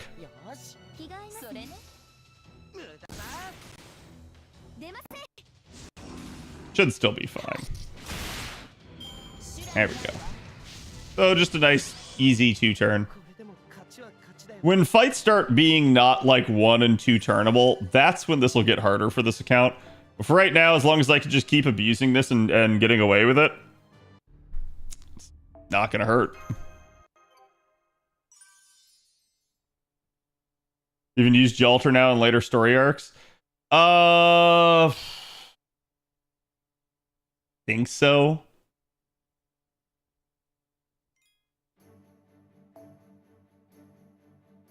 Some of the shorthand is just kind of getting like accepted at that point. This is probably Jilderay caster.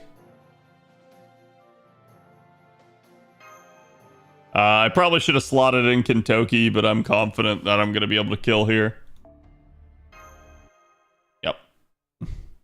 Where there's Janu, there is Jilderay. Jalter saves Orleans from Jalter? Yes. And we are using the summer form.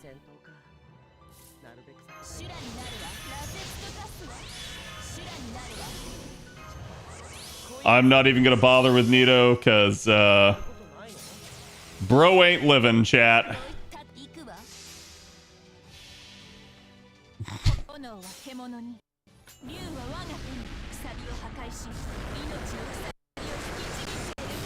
And she yeetest deletest that man. So 94k. 1-shot damage. Not bad, honestly. That's going to handle a lot of stuff for right now. Especially considering I don't really have additional NP levels of her yet. And that should be the Orleans Singularity, unless there's one more node.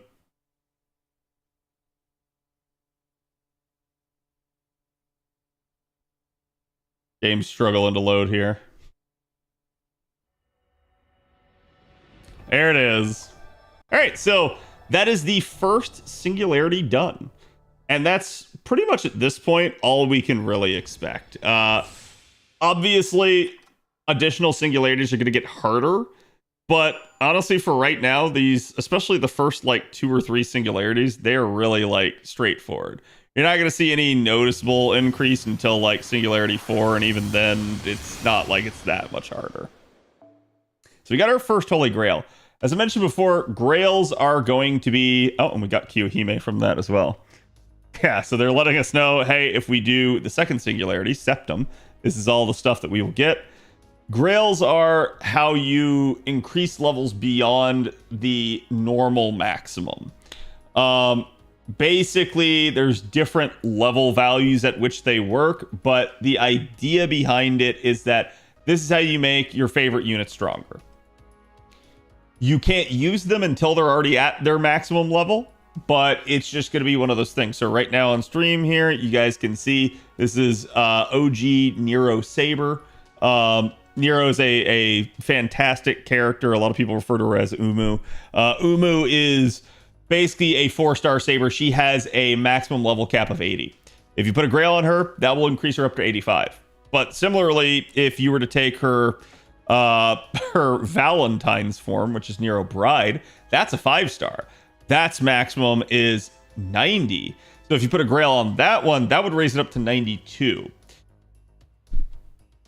It's kind of a little bit difficult to grasp, but basically the more Grails you put on, the more levels you're going to get, and you can stack Grails on top of characters, but there is an actual like maximum capacity that you can Grail people to in the game, and that is 100 base and then 120 if you start using servant coins. You can use servant coins for grailing to 120 and for appends, but this is also why we're telling you guys don't use your servant coins yet, because we don't want you making a mistake and doing something you can't take back. So in general, you can Grail for gameplay or you can Grail for love. My advice, Grail for love. Grail for the units that you just really like. And that's also why I'm going to caution you guys about Grailing too early. Get to know some of the units of the game. You might find that your favorite is somebody you didn't even realize existed. And that's why we're going to tell you guys to like hold off on that sort of thing. Plus, in general, the amount of like resources, especially embers, that you're going to use on a Grailed unit to increase their levels is a lot higher than you would use to say just level up another unit. So generally speaking, for your account, it's better to have, you know, a kind of wider variety of options at first rather than like trying to like hyper fixate on one unit. But it's up to you, especially since you can take like, you know, friend supports and stuff like that. You can kind of rely on them and you don't have to worry a little bit, at least until later. You don't have to really worry about like having a carry on your own account yet.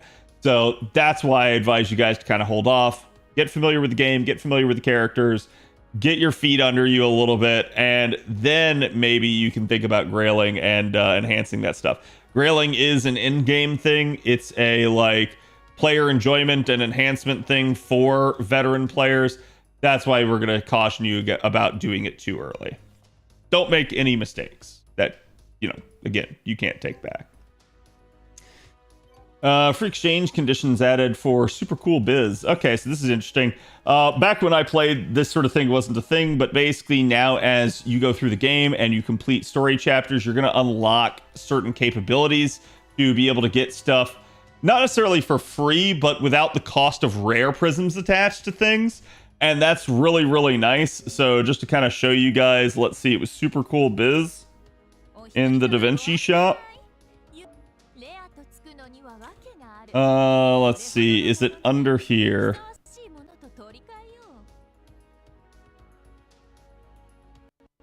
If it is, I don't see it.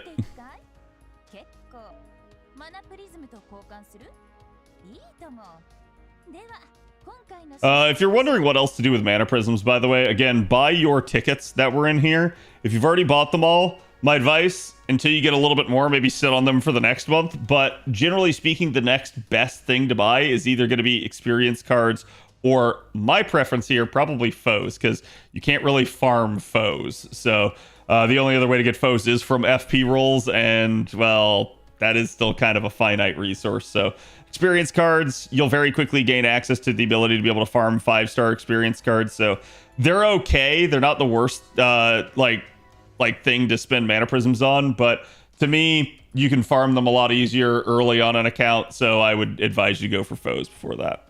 This crane shop, oh, was it a costume that I unlocked?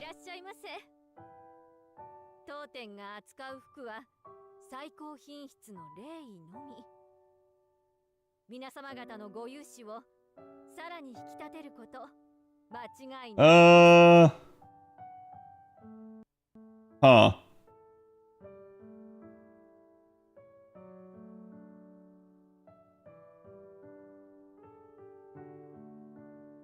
Weird that they're not necessarily in order. There it is. So super cool biz. So this is basically sorry, Sumanai as I like to call him, but Siegfried's costume. So there are various costumes that you can get in the game for characters that's going to change their appearance. Like, for instance, down here, you can see there's one for Jalter. These used to cost rare prisms, and they still will. But if you complete certain story chapters now, a lot of these become free. So they're not going to cost you at least to unlock them. Here's the problem. After you unlock them, you still have to build them, and that takes essential materials and QP. So generally speaking, the advice is don't waste your resources early on an account for this. There are a couple of exceptions. There are certain units that will like fulfill unlock conditions by having like their costumes. So it's like they may gain a trait. Like for instance, the summer mode servant may be available as a trait if they're in their summer outfit. But that's not a huge consideration, I'm going to say, especially for a new account. So my advice, kind of just ignore them for now. You can come back and get them later when you get more resources. Or again, like you can unlock them. There's no harm. They're not going to expire. I know it says remaining time over a year. They literally don't expire. If you ever see that in the shop on anything where it says over 1 year, that means it is infinitely in the shop. That's the easy way to tell, because most stuff is in the shop for 3 months or less in any given circumstance. So if you ever see over a year, it just means it's permanent. We'll go ahead, we'll exchange it. It's not going to cost me anything. We still don't even have a rare prism. But like I said, I'm not going to build this. I'm just going to unlock it for now.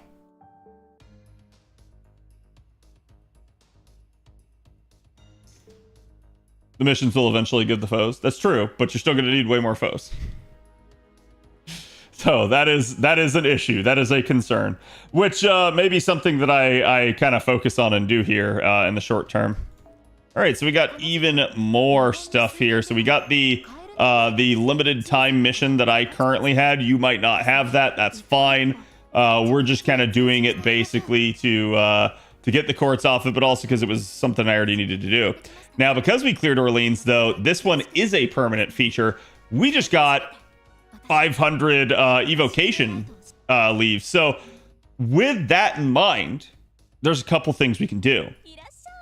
So now that we have this, we can come back in here, and we have 640. This is a lot. We can choose to get additional MP levels for Berserker. Definitely a thing. Or we can maybe get a different one. So depending on when you start the game, if you're starting it here as I'm releasing these videos, you're probably going to have the same sets of characters available. There's some really good ones here, but there's also maybe like not the like guaranteeable gotta have type of stuff for every single one.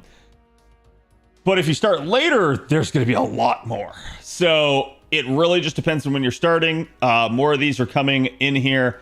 To me, I have already gotten,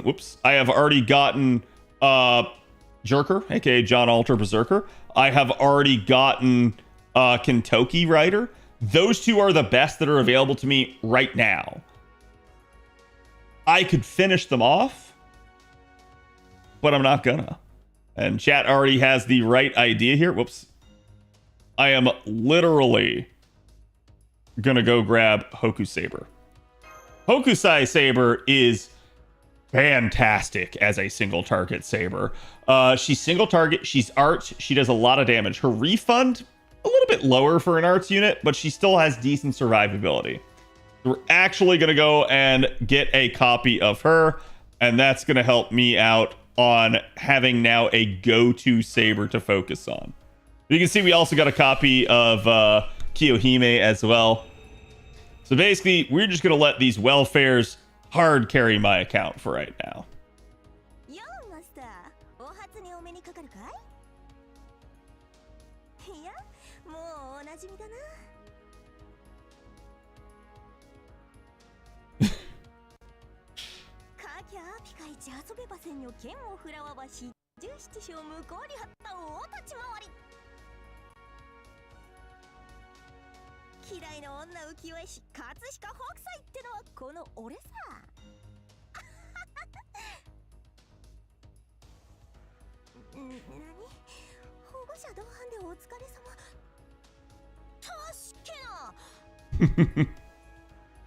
Toto-sama, her father, is this squid.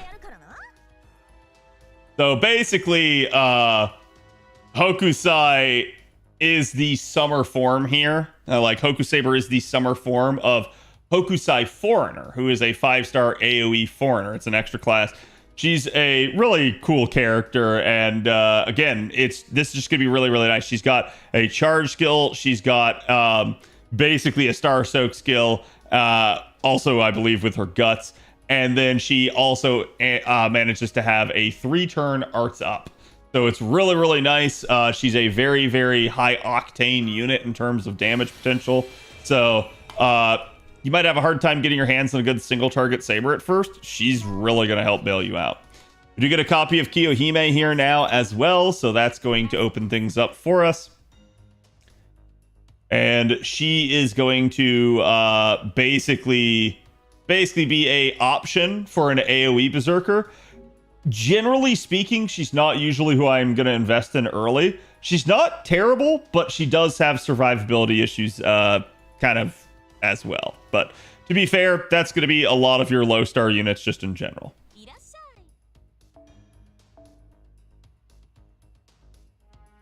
And you can see we got Hoku Saber here. You also have tabs over here for your foes. Feel free to put your class related foes that you guys are getting from FP rolling and stuff on units that you think you're going to invest in. Do not burn those foes. Do not get rid of them. Again, like I said, you can't farm foes. So it's one of those things where your eventual end goal is going to be to foe every single unit that you roll all the way up to like 1,000, 1,000. So 1,000 attack, 1,000 HP. That's going to be what you're going to want to do. And again, you can see there's the HP foes over here. I have way more attack foes apparently compared to HP, but it is what it is. But you're gonna want to eventually do that. So don't get rid of any of your foes because they are absolutely really good for your count. And when I say get rid of, I'm talking about like burning them, like wasting them. Don't do that. Use them on units. You'll thank yourself. Trust me. But yeah, now that we got Hoku Saber, I'm probably going to shift any investment that I had made into like Caesar here. Him at 36 is okay. Everything is going to start going into Hoku Saber instead now. She's just a much, much, much, much better option in that regard. And hold on, let's do same class only.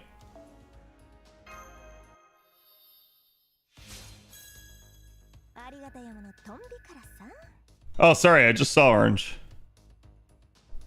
You gonna pinch finish? No, it's all good, man. Do whatever you need to do. Do not worry about me. And my condolences, man. That sucks. I'm sorry to hear that.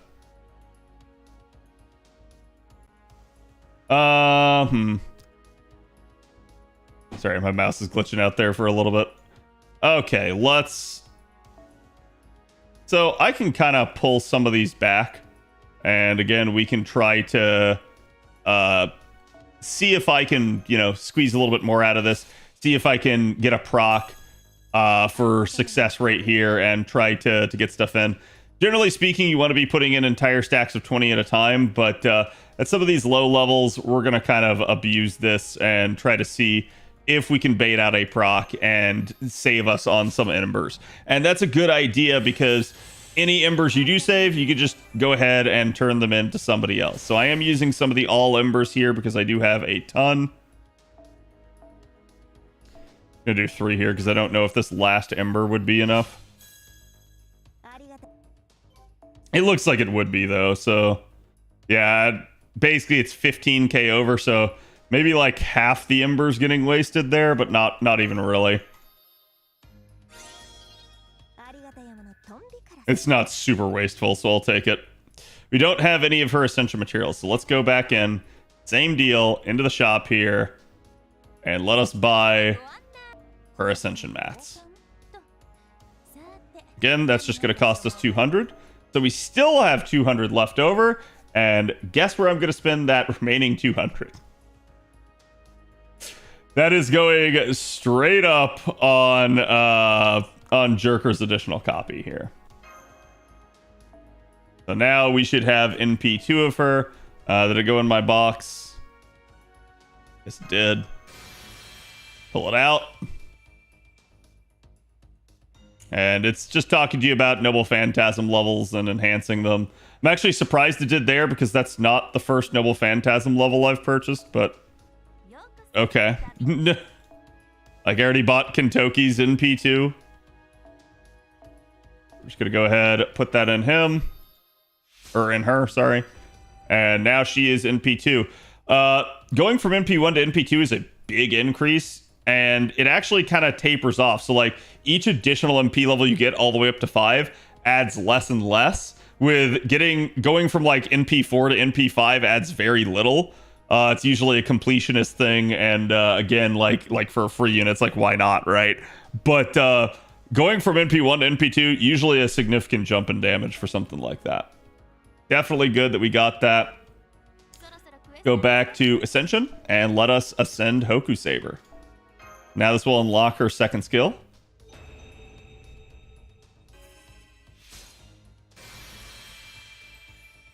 Now, welfares are interesting. As you level them up, they don't ever change appearance. That's just one of the quirks of FGO. I don't really know why that is. It's, I guess, like a money-saving thing on their end. But normally when you level normal units, you will get changes to their appearance as you level them up. So again, critical star gather rate for 3 turns. So this is going to make her soak stars for 3 turns. And apply guts of 1 time for 3 turns. So guts is a skill where if your HP hits 0, guts will literally just pop you right back up with like 1 HP or 1000 HP, whatever the amount for the guts is. And this has a 3-turn duration, so you can kind of set it. And if you die anytime in those 3 turns, you will pop back up for 1 time. So it's a really, really nice skill. I prefer things like evasion and invuln to this because it will just prevent damage outright. But hey, sometimes there's going to be things that pierce those things or remove them from you. And guts isn't considered a defensive skill. It's actually a restorative skill. So it can be really, really nice in that regard. It can be a sort of get out of jail free for you.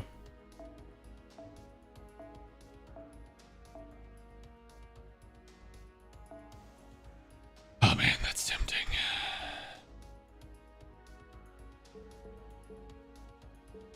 Back that out, go to like 45.5 there.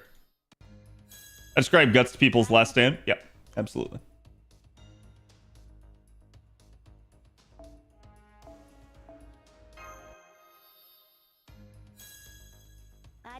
So we're actually going to level up the welfare some here a little. You can see I'm still trying to bait out procs.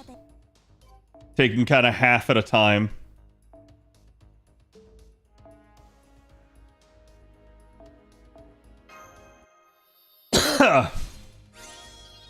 Got the proc. Saved 1 ember. Sometimes it just doesn't happen in your favor. Sometimes it really does.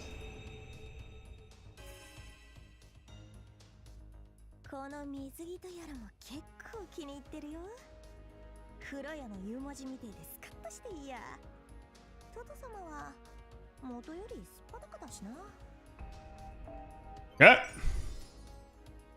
So same deal here. We got to get basically leveled up even more. Now you can see if I threw in a full 20 stack, you can see it's getting more expensive as we go up. A full 20 stack would only get me to 58. So I'm going to back out a couple of these. Take me to like 56-ish. Then if this procs, I'm really hoping to get you guys an example of that happening, but game is kind of denying me.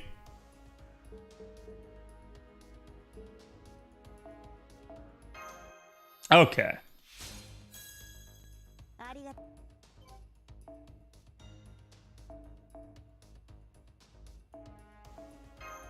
Gonna throw in those 2. Still no dice.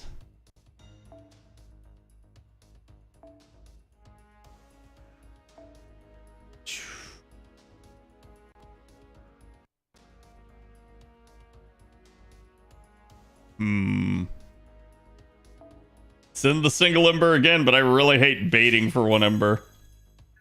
Okay, didn't get it. 26k to level up. That is worth 64k.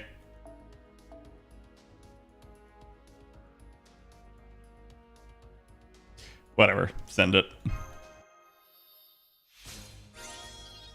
I suspect we're getting double enhancement right now due to the fact that it is, it's experience times 2. I think it's because we're literally still under the effects of the Evocation Festival buff since we just had Evocation Festival Part 3. So I'm gaining the increased levels off of this, and it's really good. It's really, really helping things out.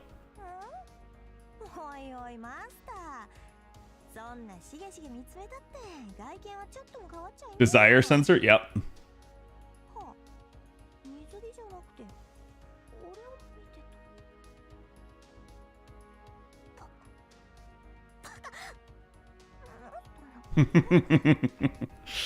And now we have her third skill unlock, so that's really, really gonna help that. How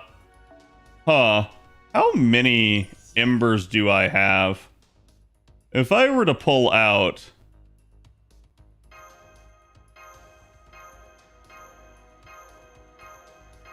all of my currently rewarded embers, how many would I have? I have 121. That is probably worth taking advantage of this on these two. Kentoki doesn't get the effect because he's an older welfare that released with the first Evocation Festival. But these two, since I currently have this active, I'm going to take advantage of it. You might not if you're coming in later, and you can see, so this will literally only get me to 66 now with a 20 stack. And actually, one of the other things I can do here is I can go check to see, do I have any foes? I don't think I do. But generally speaking, you actually want to foe at lower levels if you can, just because it saves you QP. But if you can't, it's not the end of the world. It's not like QP's that hard to get. You just have to kind of go farm it is the issue that people have with it. Taking a look here at the mana prisms. So if I were to try and get this, I can't even get the full 20 stack right now, so it's probably not worth. I'll just kind of hold off.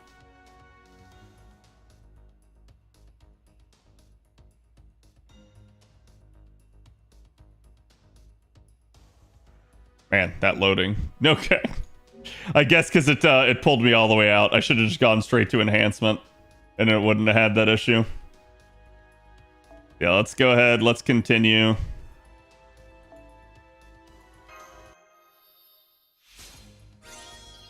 Gonna pour that in. I didn't fish for the proc. I probably should have, but whatever.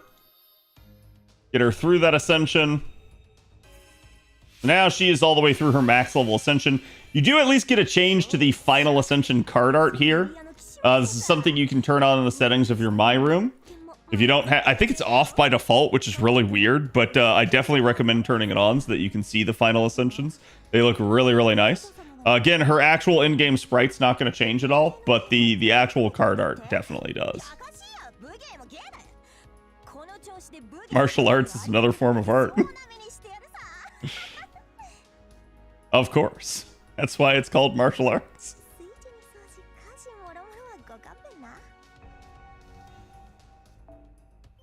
Even to new players, I'd still use them for early on because, like, at low levels, it's like it's still okay, and they don't really cost anything QP wise.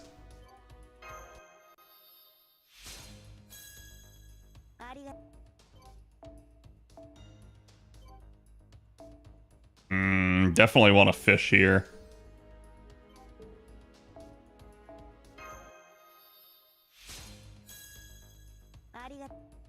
$78. $79. Damn, still not giving me the proc.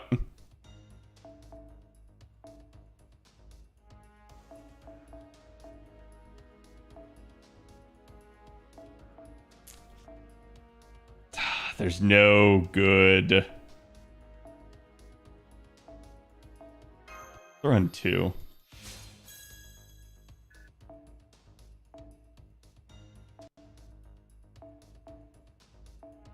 Yeah, so you would take 3 of these anyways, which would total up to 194. Or I can just put 1 of these, which would total up to 194. This is a 5-star ember. Usually I say 5-star embers for like my 5 stars and stuff like that. But Again, so like this is Palingenesis. This is where you would go if you wanted to grail somebody. Like I said, it's what will allow you to take them up to level 100, but you can go even beyond that, like I mentioned before. But again, most servants have a normal natural cap. The reason it's telling me this, I have achieved her actual natural cap. So there you go. So it's talking about, hey, you can actually go up to 120, but it requires servant coins. Servant coins are very limited, so don't get into that too soon. And you can see, QP wise, that's a big oof. That's why I'm telling you guys, don't go grailing early on. It's going to take a lot of embers. It's going to take a lot of QP. You are better off using that on another unit, usually. Rather than making one unit like 10% more capable, you'd be better off getting an entire other unit in most cases. And you can see her natural cap is 80. This would extend it to 85. Another grail would extend it to 90. And then from there, it would start adopting the 5-star rules, which is that you would get 2 levels per grail. So it starts getting less efficient in that regard. But that's just the nature of the beast for low-level units. But again, now we have a max-level Hoku Saber already, which is really, really good. And we are going to abuse this for Berserker here as well. In fact, I think I do still have some same class members for her. Bronze Zipper's not too great here. It's a little bit of QP, but it's not a huge deal. Thunder up to like 68. Still no proc. You can see I'm running out of the 4-star embers. That's why I'm getting a little bit more cautious with this. I actually probably should have done her first. Oh, wow. That is just evil. They're going to be a little bit at the mercy of stuff. Or I can try to, like... Got the proc and it bailed us out. So that saved me 2 embers that time. Woohoo. Rather have the proc when I'm doing a 20 stack. There is Berserker's final ascension artwork.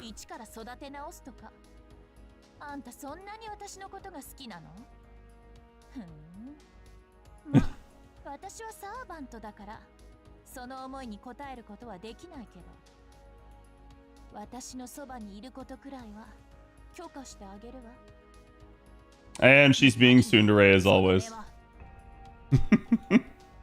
And you can see, when we got both her and Hoku Saber to their final ascension and through it, we got a rare prism for that. I can talk to you guys a little bit about that, but let's try to level her first. And I'm going to abuse some of the 5-star embers to make myself a little bit more efficient here. Still no lucky proc.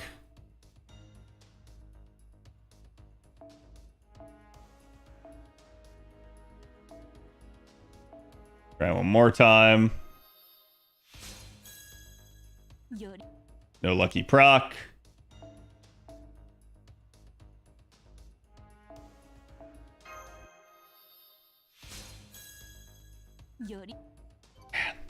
Game's not giving it to me.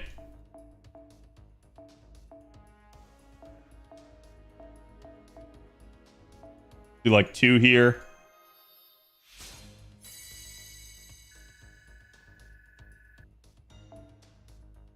All right, we'll do one more.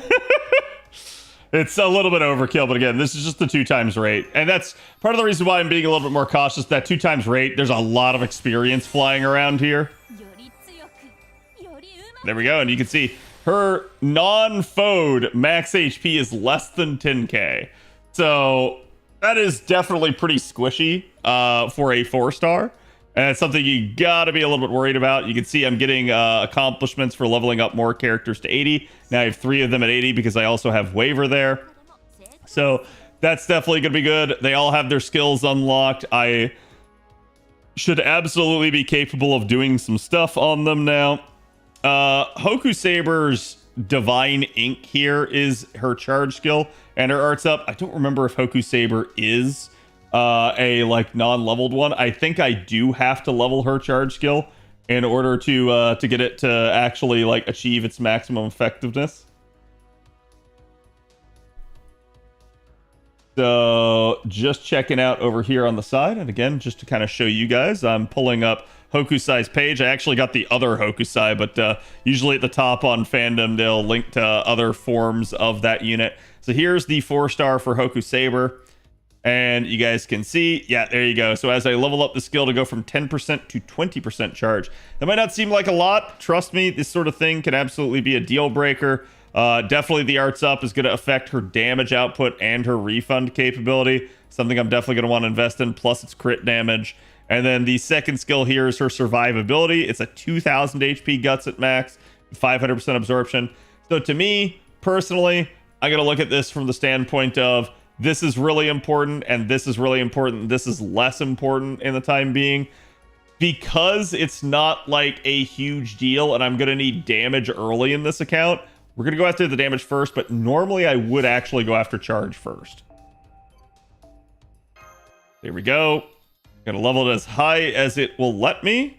And there you go. I'm immediately stopped already by level 3 here. So got a little bit more arts up out of that. And I can actually go ahead and put a little bit more here into the charge skill. So I'll get like 12% charge or something now instead of 10%. Which better than nothing, so I'll take it. But it's definitely something to pay attention to. Berserker skills, we already talked about hers. They don't scale all that well, so it's not as big of a concern for me. I can leave her kind of as is right now. But there you go. That is basically it. Let's talk about rare prisms here. So rare prisms, especially as a free-to-play player, you're not going to get them a lot. If you're a whale, you won't get them a lot at first, but you will start to get them over time. If you're a free-to-play player, though, rare prisms are going to be a little bit hard to get your hands on. You're going to get them from doing things like leveling up the welfares, or occasionally the odd one-off campaign, maybe a reward for something. That's going to be how you'd get it. The primary method for achieving rare prisms is by burning units. I talked about this earlier in the series, but basically, you don't want to burn until you have, like, the maximum number of Noble Phantasm copies for a unit at 5. After 5, it's a-okay to burn copies of a unit, but before 5, my advice is don't, because there's no guarantee that you get units again. Like if it's you trying to burn someone that you had rolled, like for instance, I rolled Keo Lancer. I haven't invested in her yet because she's not really got good survivability, but I could burn her if I wanted a rare prism. My advice would be don't, because what are the odds that I get a limited 4-star like that again? I just probably wouldn't. So it's better to just have the unit than to get rid of them. Even if it's like, oh, well, you know, maybe I already have like 2 or 3 copies. What's one more? Or what does it matter if I get rid of that? Trust me, you don't want to do it. You will get plenty of rare prisms through other means. My advice, hold off on it. As for what to buy, I've actually kind of talked about this in some of my prior videos, but generally speaking, some of the first stuff you're really going to want are going to be mystic codes. They're going to look like outfits like this rather than a character. An actual character, it's usually their trial quest. Trial quests are kind of a waste. I don't really recommend it. The All the Statesman event's not that bad bang for your buck, but this is another one where you can see it's like, oh, it will become free after a while.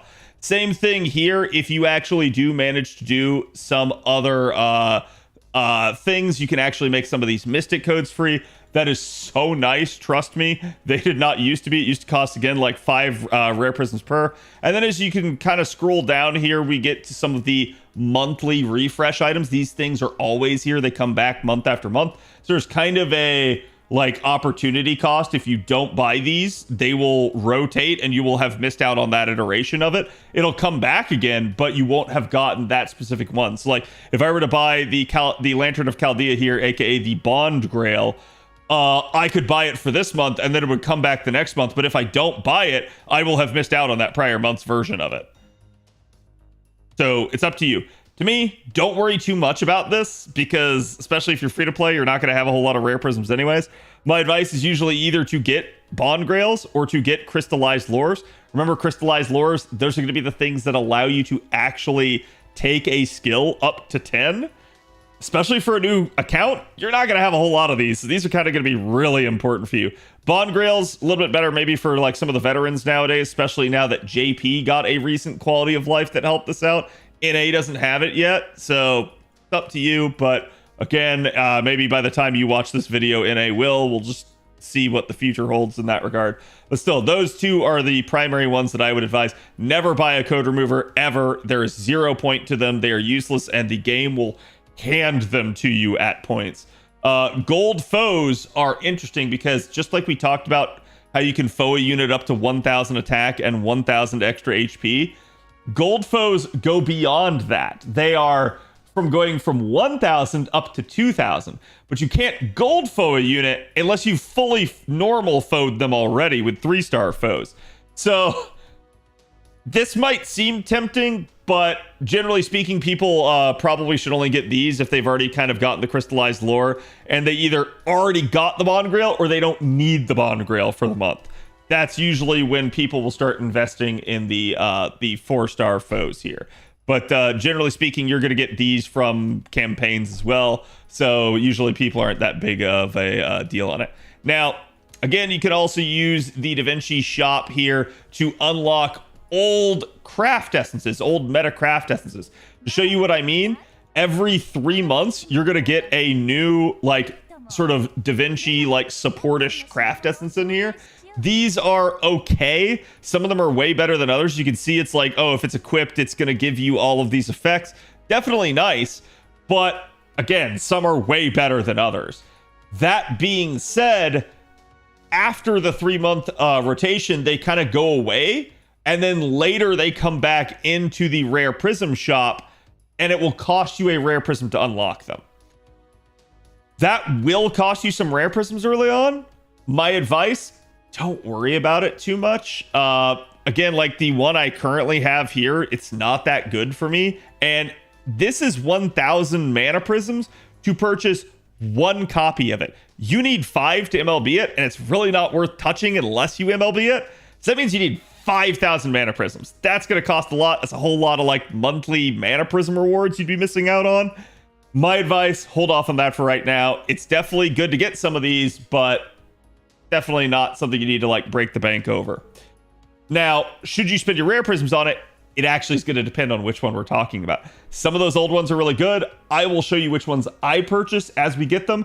But my very first rare prism, assuming it's 1 RP, I don't remember if it is or not. I'm going to keep scrolling down here and I'm going to be looking for something. I don't think it is. I think it's going to be 3. So I need 1 more before I can do it.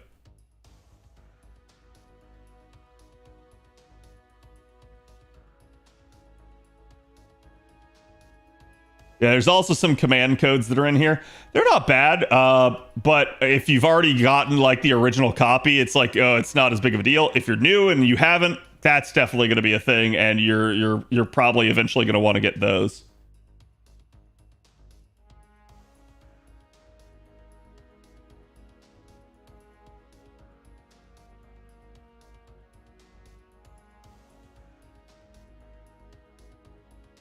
And I believe, yes, I see it right there. It's this one. When I get to 3 rare prisms, I'm going to come in here and I'm going to purchase specifically this 2019 limited craft essence exchange shop. Why? There is a ticket in here that allows you to pick one of these craft essences. One of these craft essences, the one right here that's a little bit darker, it has Ku Alter on it in like a dark suit. It's called Outrage. Outrage is one of the game's only taunt craft essences. It is really good value for you. Really, really good. This is the best use of some of your early rare prisms. I highly, highly, highly recommend you get this. Again, you might be perfectly fine without it, but taunt Cs are very difficult to get your hands on. They very rarely ever have a gotcha rate up, and that is the only other way to get them. This one, you can conceivably get it for free, so that's usually why I'm going to tell you to kind of like go ahead and spend the RP on this pretty early. So we'll wait until I get 1 more, probably basically by the time I get Kentucky leveled up, then we'll have it. But that will be something I will do, and then we'll actually have a taunt C to put on people. And taunt's really good, like I mentioned, because you can divert the flow of attacks to somebody else. So you can use this against like certain annoying bosses to be like, no, attack that character instead. And you can actually plan around it and get that character killed and rotate your party to bring somebody else in to either buff you or protect you, or again, maybe do damage themselves. So it's really, really a strong strategy in the game, and it's something that I highly advise you guys do. I have a video talking about it even more if you want to go check that out. But yeah, it is definitely a thing, and I think it's like how to get a taunt C in FGO or something like that. So again, definitely what I will be using my early rare prisms on. And I think that will conclude this session of the walkthrough for right now. We will definitely start the next one kind of blitzing through Septum if I can. I do have some AP here. I could spend that on other stuff. I am just going to make blue apples so that I don't waste them for the next time. But that will be how I will conduct myself.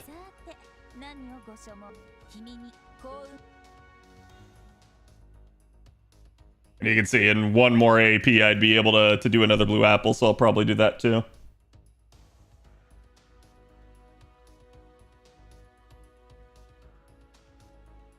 Okay.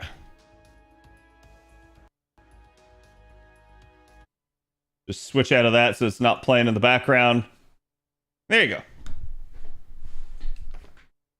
Only after my first lotto did it allow me to get enough mana prisms to buy a mana prism C. Yep, yeah, mana prisms are really bad in the game. I've talked about this before. It's like, it's actually one of the most difficult things for new players.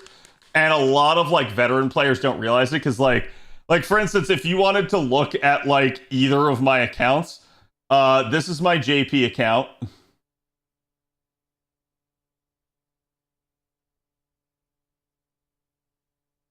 And I've got 52k. And that's nothing. Go look at my NA.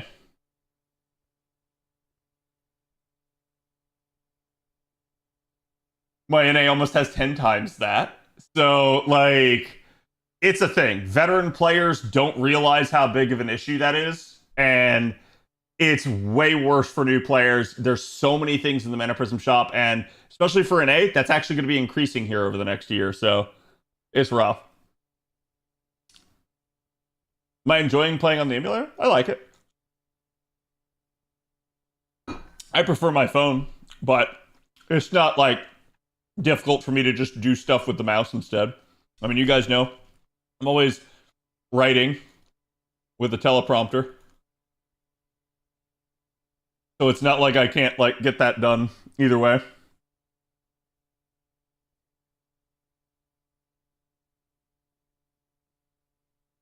Only get self a lot of, yeah, I mean that's what Big was saying too. Like it's just, there's not a whole lot you can do until you like, it's the same thing with skill gems. You can't really like resolve that issue. It's going to be a nagging issue until a lotto, and even then a lotto is not guaranteed to like permanently bail you out. Just might like, it might get you in a good place for a bit.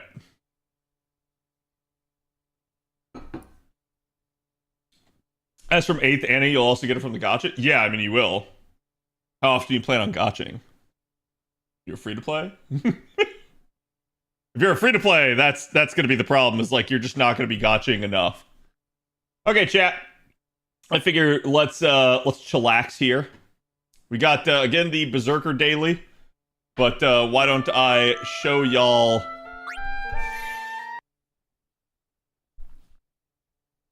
some additional Final Fantasy X here. Now, I've advanced a little bit more in the story. You guys missed all of Operation Mihin with me.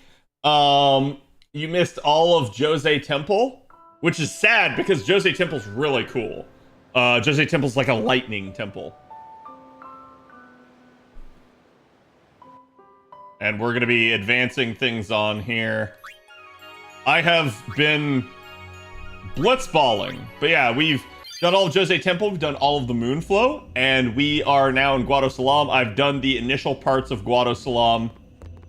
I have recruited several new people to my blitzball team. Unfortunately, I just missed out on Nimruk again. Bro literally just went on like hiatus for another like 20 games because I have to like wait until he's off contract to try and recruit him. Shoe Puff time? No. No, unfortunately, chat won't get to see Rides the Shoe Puff until, like, maybe this weekend.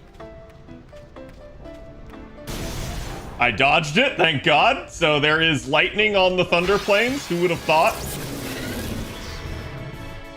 I'm actually gonna speed this up a little bit. You can see I have some already quite spicy. Oh, should have done something to deal with him. Already quite spicy capabilities combat-wise. I haven't power ground too much actually. I think I'm behind where I normally am in the game now.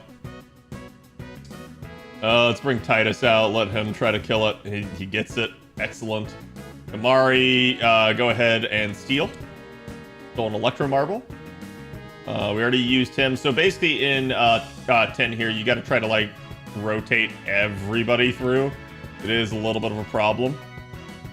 And I'm pretty sure I used Auron already. I think I took a swing, but just in case. The man attack. He does not kill. We bring in Lulu, and we're going to douse this thing with water. As is Lulu's specialty. Oh, Victor. That's going to be good. Do I actually have her overdrive as something else? She has Slayer at the moment. Yeah, that's fine. Slayer's really good. Victor is obviously not. Yeah, fuck you, game. I know you were trying to get me into combat before I reached the save sphere.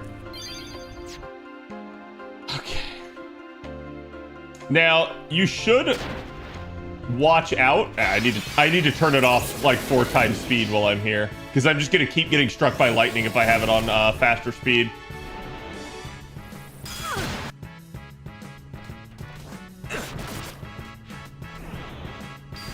Alright, maybe for the combat I'll turn it up.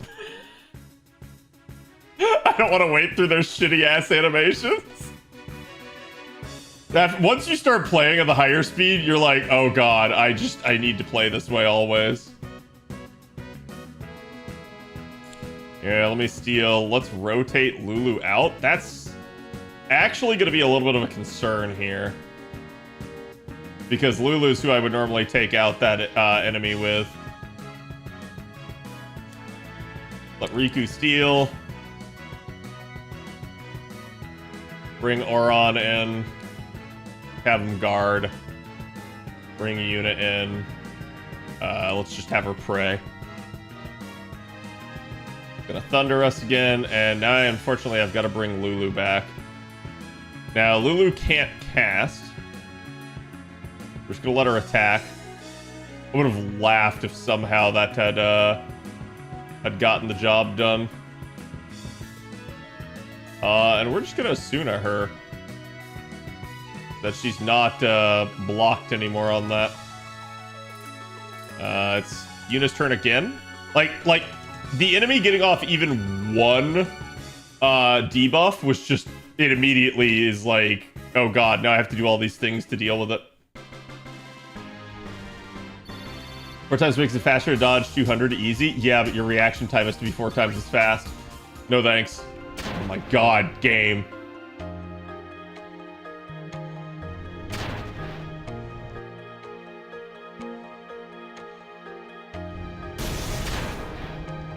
You know what I mean? Bro, this is just gonna be rough. I need to like turn it down as I'm coming out of the node.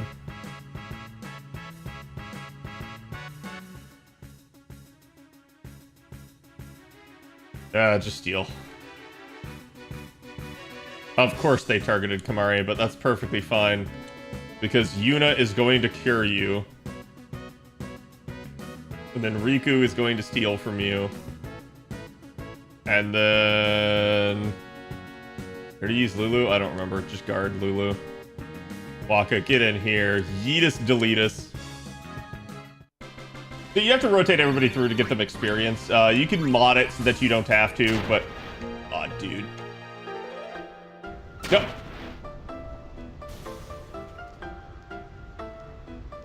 Oh, wait, can you not interact with these yet? That's actually kind of annoying.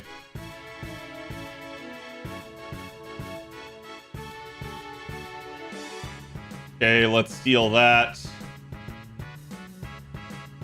Silence that.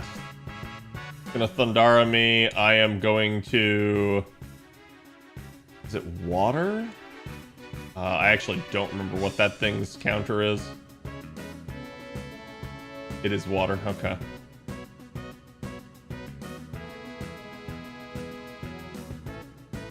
It's the Thunder Plains. Everything here should be water. Wait.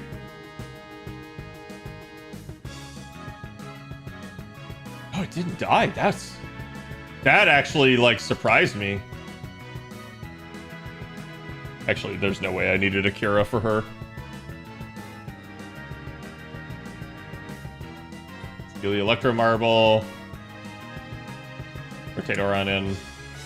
Let him smack. I already used you.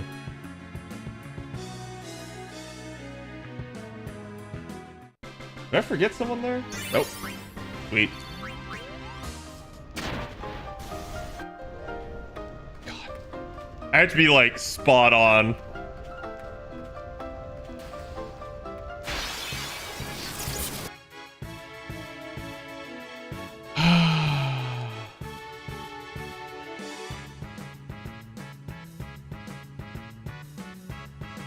Oh yeah, she's just not strong enough to actually deal with it.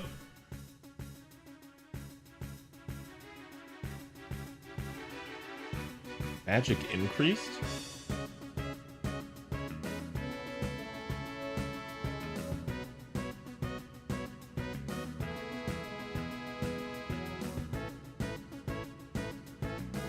Please die? Thank you, God. Let's just have Titus steal there. Mari, come in, heal yourself. Yuna, come in, heal party. Lulu, come back and water that.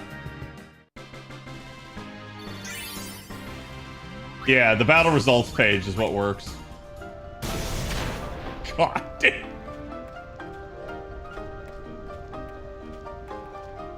There we go. Good day. Good day. Hi there. Isn't it such a beautiful day, chat? I This heard looks that like Mr. modern Seymour London. and Lady Yuna are to be wed. It's such great news. I have to tell everyone. Where'd you hear that? So basically, From the Wada choir. Salam, Seymour They were proposed all to very Yuna. excited. It was like, hey, we can make the world I'm a afraid better you place. heard a little wrong. Through sin. Yuna's gonna turn him Through down. me. Oh, really? I see. That's unfortunate. Well, I'm sure that people would have rejoiced all over Spira. Oh. People would have just been happy to see Braska's daughter get married.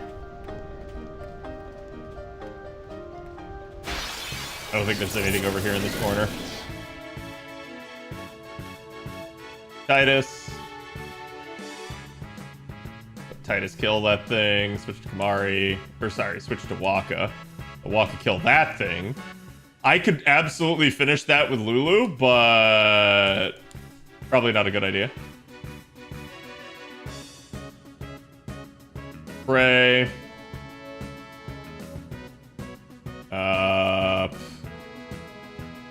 Let Kamari attack. Bring Auron in, have him guard, and then bring Lulu in and have her Yeetus Deletus. Are these categories not changing the game? Oh, don't ask me. God damn it. Fucking forgot it again. No! It's never ending!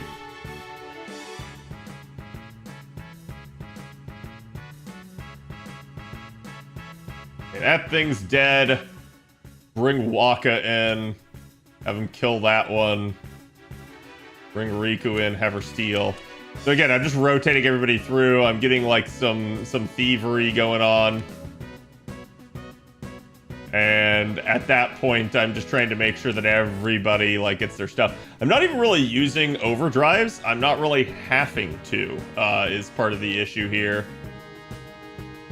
No, we definitely already used him, so straight up just gonna be Lulu.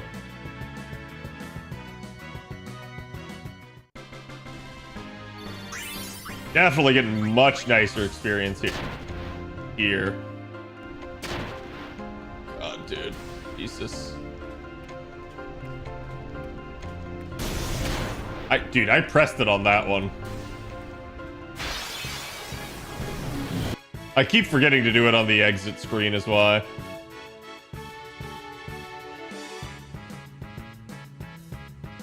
Okay, Kamari just kills. Bring Oran in, have him guard. Bring Yuna in, have her pray.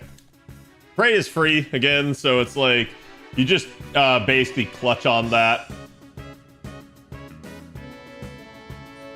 Riku in, have her steal. Riku is basically the like canonical thief of the party. Bring Waka in, have him throw a blitz ball at that thing. As we make our way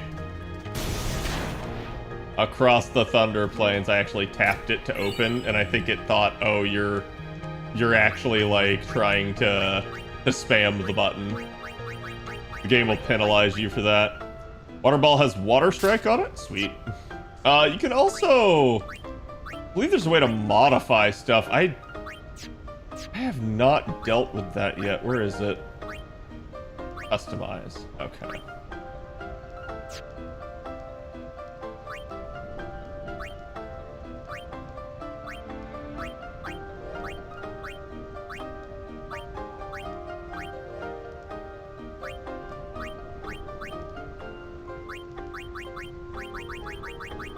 Wait, can I sort this? Please tell me there's a way to sort this. Like, select?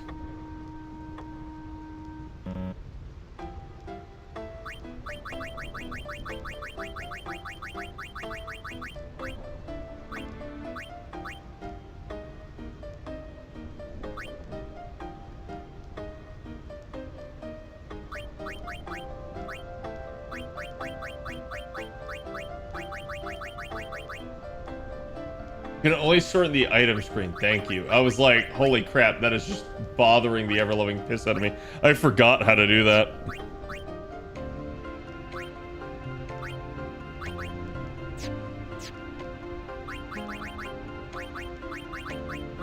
Okay. That didn't sort equipment. Maybe on the equip page?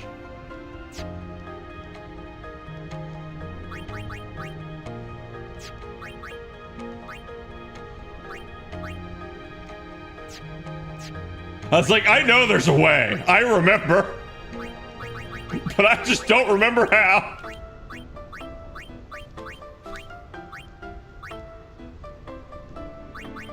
Vula Blanca. TKO is actually kind of nice. Let's take a look at Water Ball. So, Water Strike is what we'd have on here. You get First Strike, which is really a nice effect. But that's going to require return spheres, and I'm not giving those up right now. Sensor's really easy. You can see how much I've been stealing things, chat. I have 81 Antarctic wings. Yeah, I could also do a Petrify Grenade off that.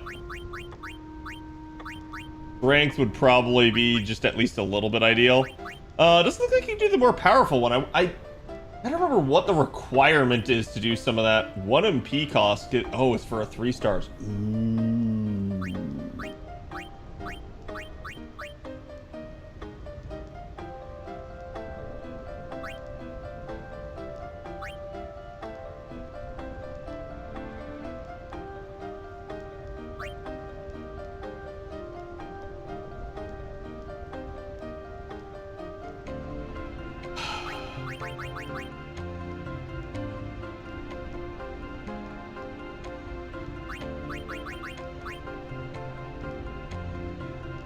That's just so broken, but like,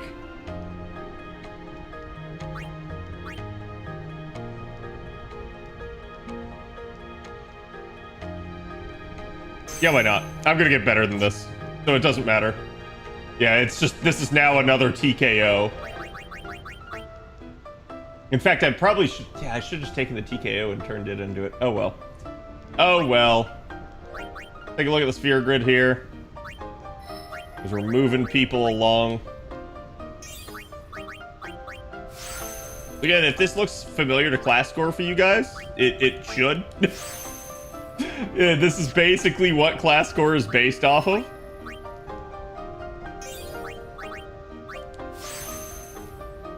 As we're gaining additional benefits for party members and skills as we move throughout the sphere grid. I don't have any level 2 key spheres, and I do not remember how to get them. But, like, it's at the point where it's like I'm beginning to, like, just miss out on being able to unlock stuff to a degree. So there's not much I can do about it.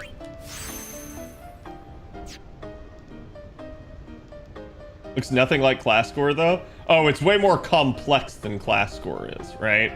Like, if you zoom all the way out, you can see why, right? But it is a very similar concept. So I could take Titus down into Auron's area there. Actually, hold on. Hold that thought. Because I could take him down here, oh, and I can get him threatened. Because Auron's going to come down through this way anyways. So strength 3 points. Ability max HP. Yeah, whatever. I'm going to like fast track Titus as much as I can. Because Titus needs to get to Hastega before I get to Bavel.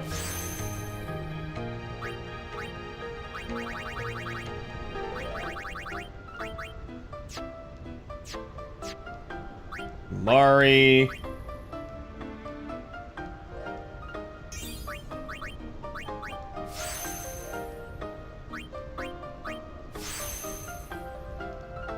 Kamari's basically following in Titus's footsteps right now.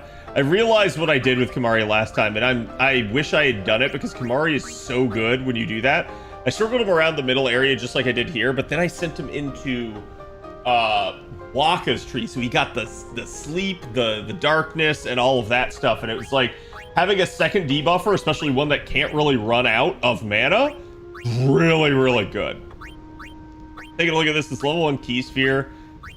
It's not good. It does not really unlock very much, so I'm just not going to bother. We're going to send Kamari up that way. Auron already coming down here. Auron may beat Titus to Loga.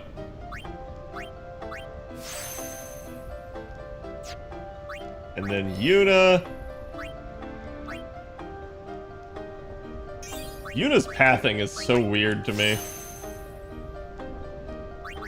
She go. Ooh, reflect. Reflect is such a dirty skill. Once you get reflect and dispel, there is like not very much the game can do to stop you.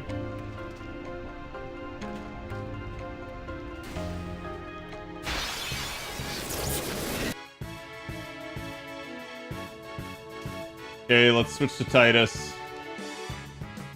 Have him attack, have Waka attack, boom. He's dead. Have Riku steal. I need to get Pilfer Gil on Riku as well.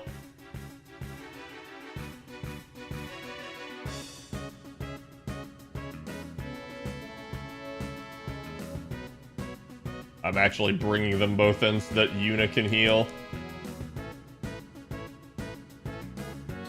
I already used Waka. I haven't used Auron.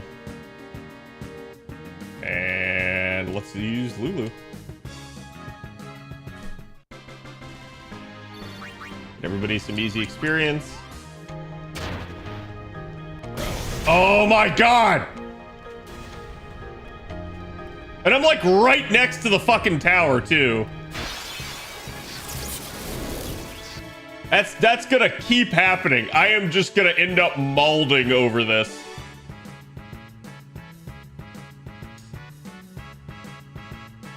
Let's do Waka.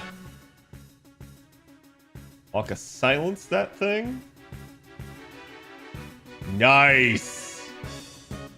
That's so good. We got a lucky stone proc there.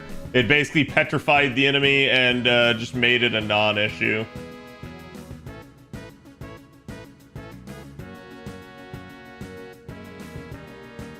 Defend.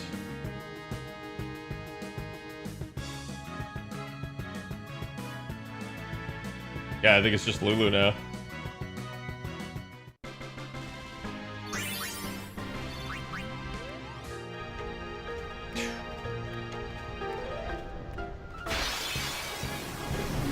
You can see, it's just very fast for getting me into combat again. It's really useful for leveling purposes. It's really annoying for moving your way through a zone. Kill that, kill that. We'll kill it with Waka, so we'll leave her out. Let Yuna come in, let her heal. Mari come in. Guard, let Riku come in and let her steal. And then Waka. Waka. I'm almost about to get Waka's status reels. There, I remembered it. Oh my god. Even when I remember it, the game just punishes me immediately. So, chat, in order to get Lulu's, like, legendary weapon, you have to dodge that lightning 200 times in a row. And I'm gonna do it with you guys. And it's gonna suck. And y'all are gonna try to debate me the entire time. But, you know what? It'll be fun. I hope. I really hope.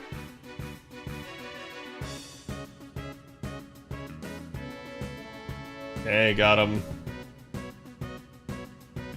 Steal. Let Riku get in here. You know what? Attack Riku. There you go. Do a thing. Do a crime, Riku.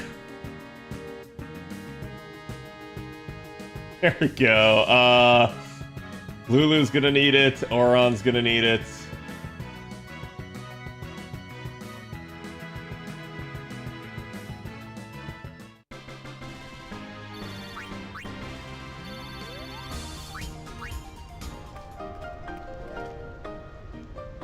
Oh, cutscene. Whoa!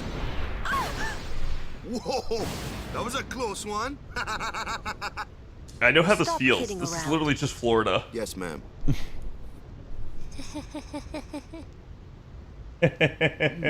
What's wrong?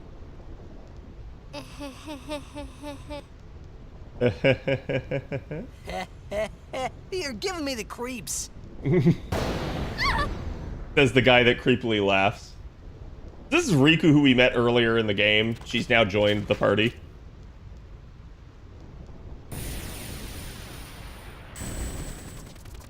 Hey, whoa! I want to go home. I hate lightning. I hate thunder. Let's go rest over there.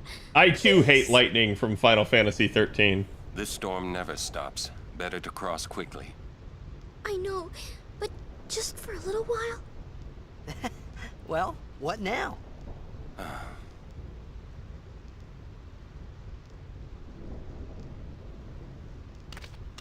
Good thing they're Please, just a few minutes.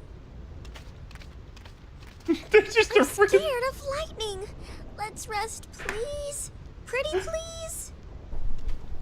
Dude, the party has no chill. Too young to die. Party's just like, fuck it, man up. We're going. mean. Cruel. Your moms would be ashamed of you. Are you having fun doing this to me? Fine. We rest. She's worse than the storm.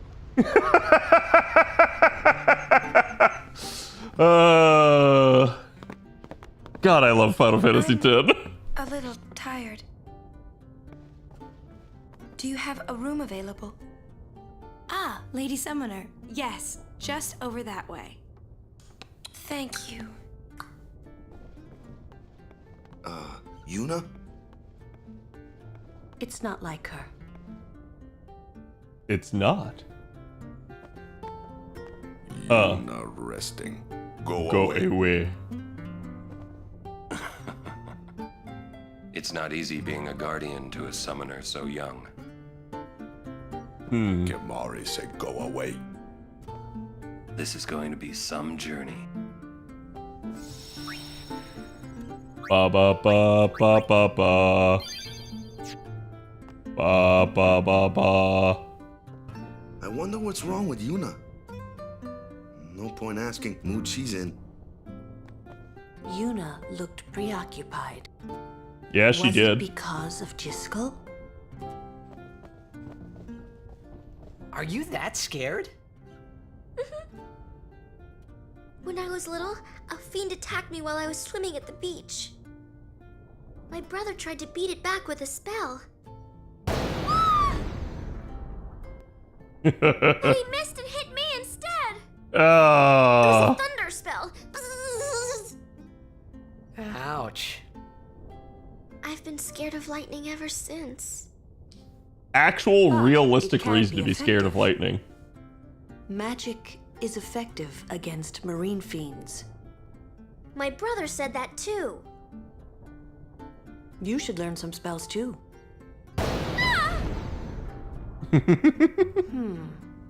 Maybe later. Nice to see you again. Welcome to the Rin Travel Agency. Oh, Oh. So he immediately recognizes that Riku is in Scared of Albed. lightning ever since. And Waka is racist against the Albed. Waka hates the Albed. He has legitimate reasons for it, but he's gonna learn that, like, some of it's just unfounded. And that's one of the reasons I actually really like Waka's I've been character. scared of He lightning grows. He actually, like, goes, you know what? I was wrong. This is Mifari. She's one of the better midfielders, I believe, for the game. She actually got pretty good shot there. But we're not going to recruit her because I have much better at this point.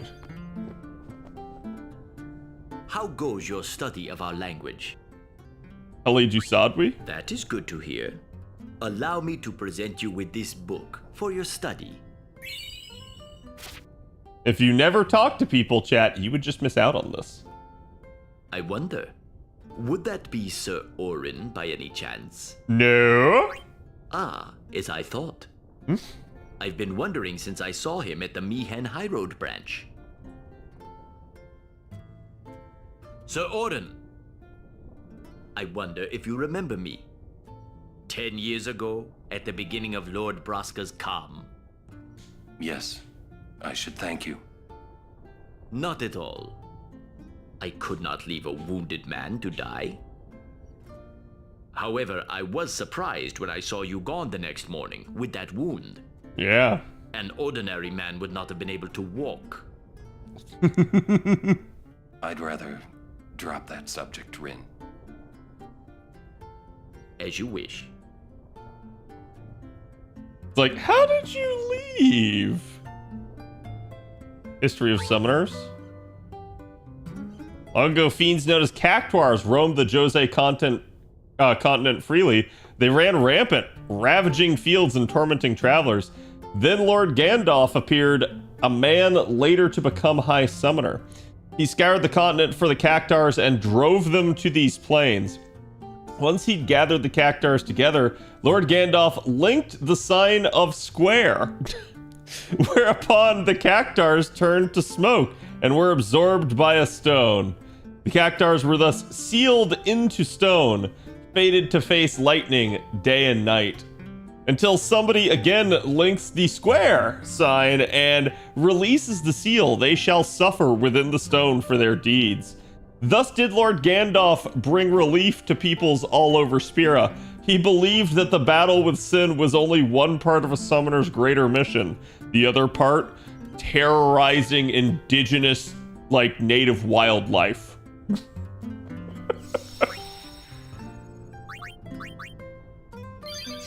Okay. Gonna go talk to Yuna. What? As punishment for my deeds. Whoever what and his mother, whoever is punishment for my deeds. Uh-oh. Whoa!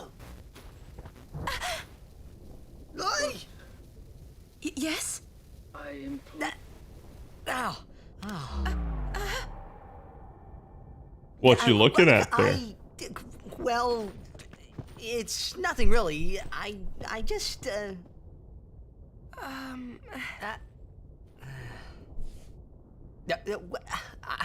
I'm sorry. I shouldn't have come in. Hey, wasn't that Jiskel Guado guy? No. I like how awkward the scene is. The sphere is his will. It says, take care of my son. Huh. His son, Seymour? Well, I know one way to take care of him. Kill him. I'm sorry. Huh?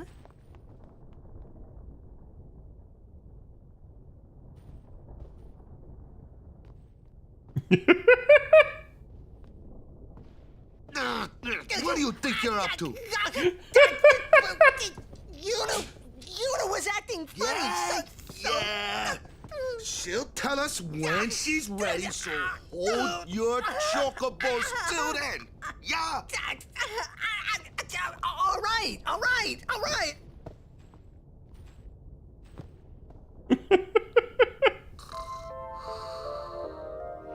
Then proceeds to be nosy. Yeah. Damn, you can't even go back there anymore. We're not through the Thunder Plains yet, so be prepared, all right? Did you two have a fight? Did you? No. Whatever happens, we're still Yuna's guardians.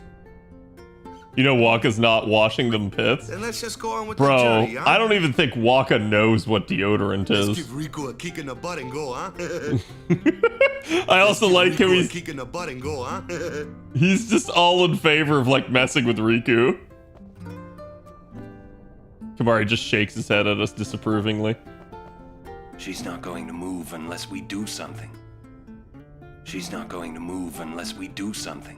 He's not referring to Yuna. If it's okay with Riku, shall we go? If it's okay with Riku. Okay, we're gonna save here. It's not stopping, is it? No. Don't tell me you were hoping it would. Fine, stay here. All right already. But you didn't have to say it like that, you know. You could be more comforting or something. Nope. You know, try to cheer me up. That's the only way you're gonna come. Just don't get me at all, do you? Hey, are you listening?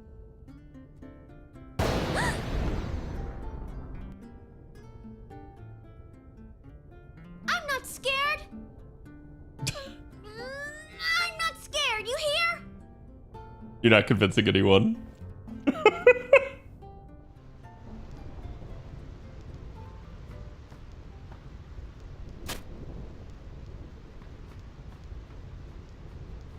Fucking drive-by paparazzi.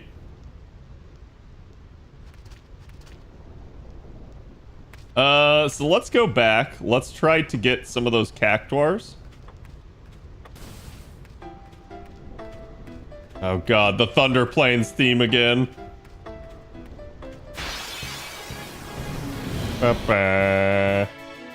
Ba-ba-da-ba-da-ba-ba-ba. Ba-ba-da-ba-da-ba-ba-ba-ba-ba-ba. Got it. Have Riku steal. Murray just guard. Did I use Lulu? I don't think I did, but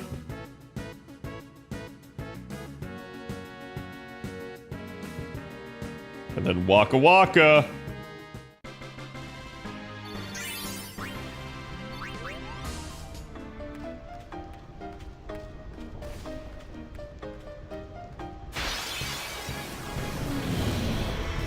So the reason I'm coming back here is specifically for those cactuars.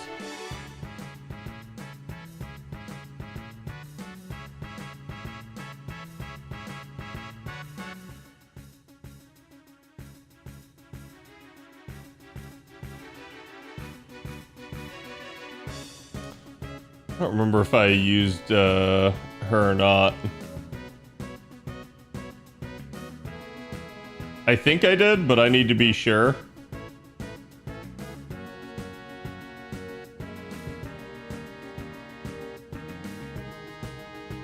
Cure yourself.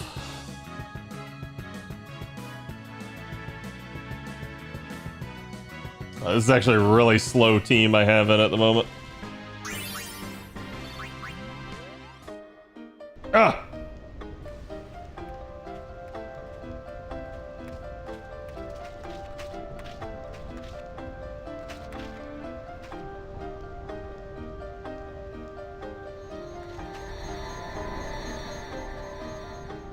Backtracking for Riku's enjoyment.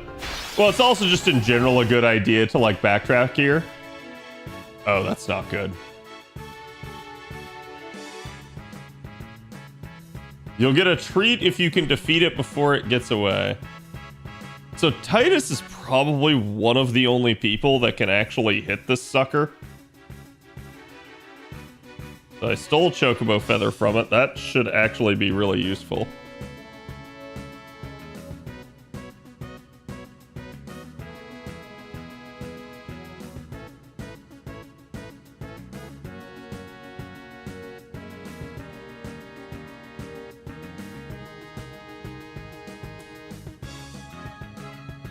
Oh boy!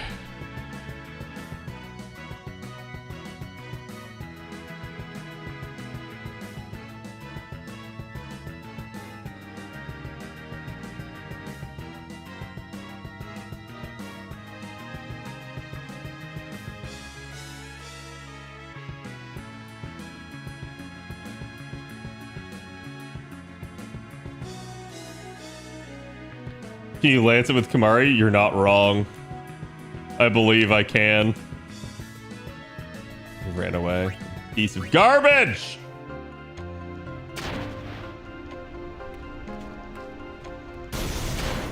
Oh my god.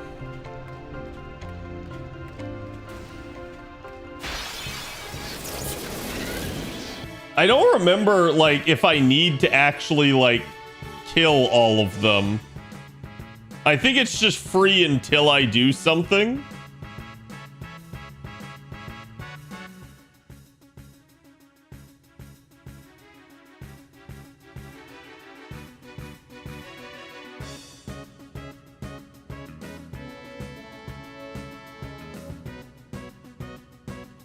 Cactuars are a lethal joke in this game. Yes, they are. Like, I don't remember exactly how I'm supposed to, like, deal with them.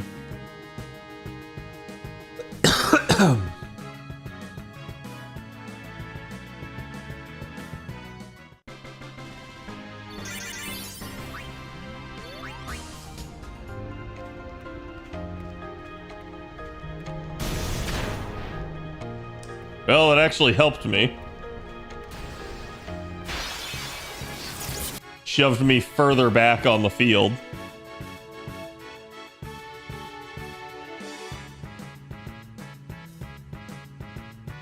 That'll work. See, when that thing's silenced, it like literally can't do anything. Works out really good that way.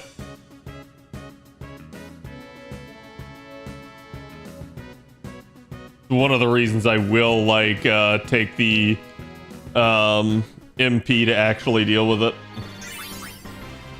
Can Waka's Overdrive one-shot it? That's what I'm trying to remember, is like how I'm supposed to deal with them.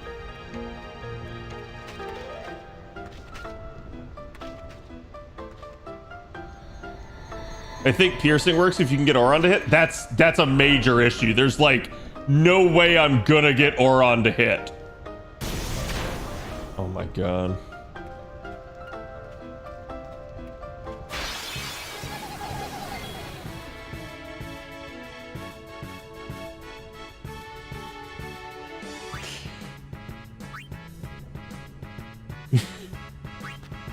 Just hearing them giggle at me is like, F you.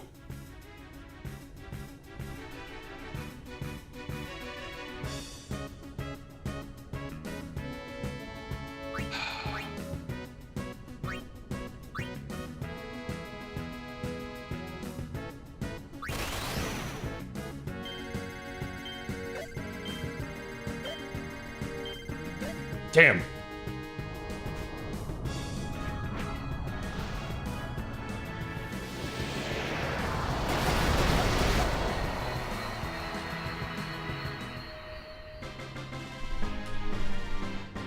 Ladies and gentlemen, we got him. First goal and spiritual bangle. What the heck? First goal's gotta be, like, initiative. Yeah. And the spiritual bangle? MP Stroll. Ooh, that's disgusting good. With that, like literally just even having that as an item, I don't even have to equip it, but just having that means that I literally have the means of like just running around and restoring Lulu's MP. So that's a like nasty good skill. Hello, master.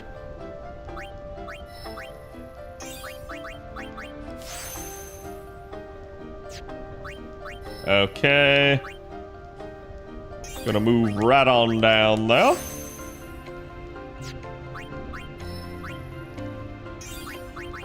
Gonna do all that. Run into a save point and spamming it to restore. No, I actually don't a lot of the time. I try to stay out as long as possible. Like, if I pass by a save point, I'll use it, but I'm not gonna, like, constantly go, like, go out, fight an enemy, go back to the save point, yada, yada, yada. That stuff just annoys me.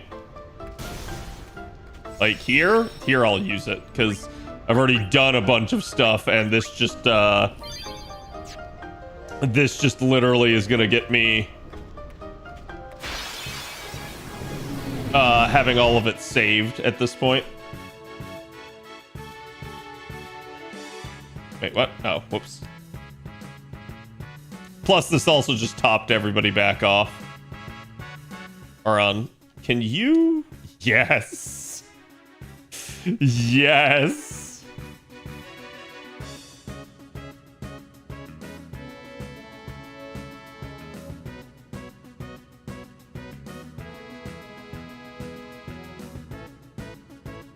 I don't think I used Kimari.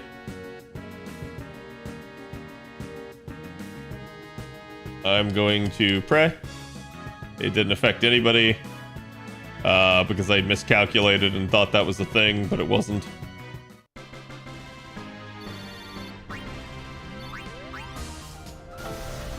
Oh, I'll eventually get her weapon.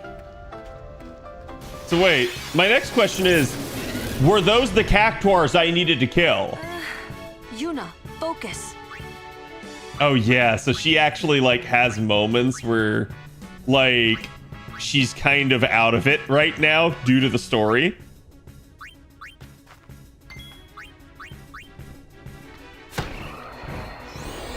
See, when you play on slow-mo, you get sound effects. Which, honestly, I love the sound effects.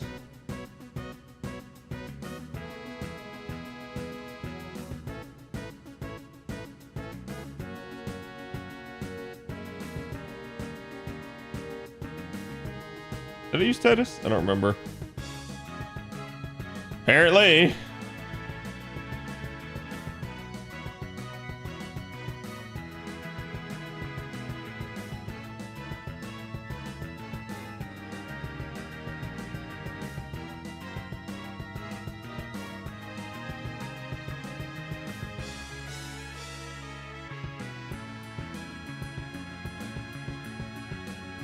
Give me that free healing. Get her in. Have her do that. How about the Blitzball? What about the Blitzball? For the Chocobo minigame? It really just depends. It depends on, like, which one you find more annoying.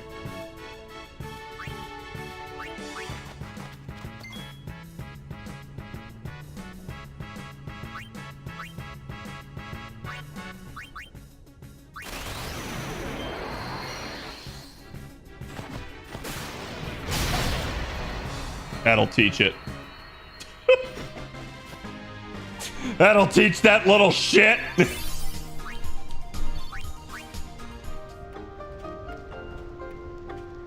Got a rune mug. But see, now I've killed 3 cactuars and I've only unleashed 2. Like, as far as I can tell. Am I not remembering the cactuar game right? Like, do I need to, like, seal them back?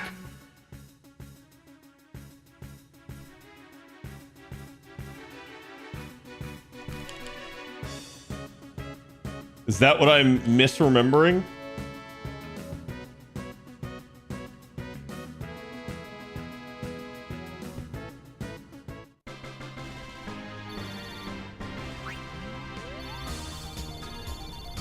A trick to lightning dodging? I know of a trick. I don't know if it's like a streamer trick or something like that, right?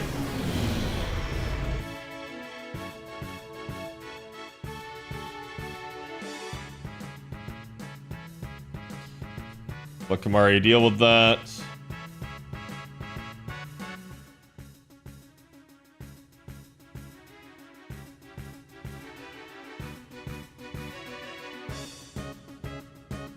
Have that man stand there, look menacingly. I don't remember if I stole with Riku yet. Wait. Waka.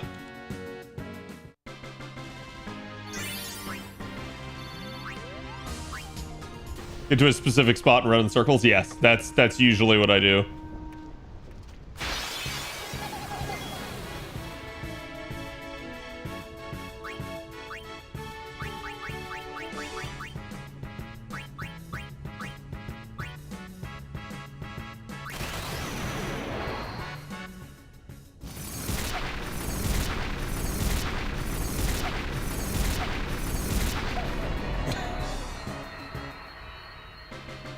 You can see the level of fucks I give for these things.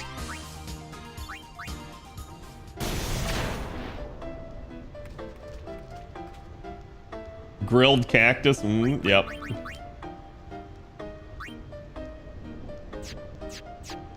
Is it a Targe?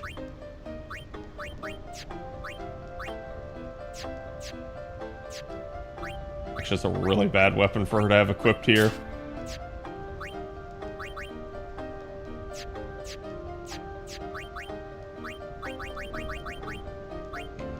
Your shield is 5 HP. Oh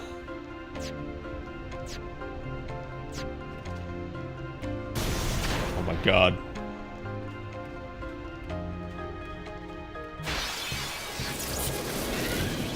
Preemptive strike? Don't mind if I do.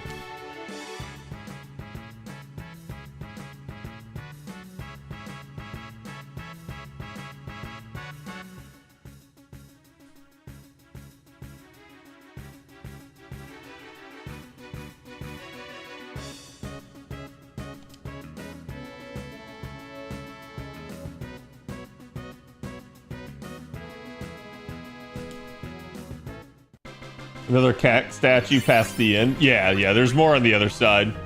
I think these are the only 2 that are here. If memory serves. Bum ba-dum ba-dum bum bum bum ba-dum ba-dum bum bum bum ba-dum ba-dum bum bum.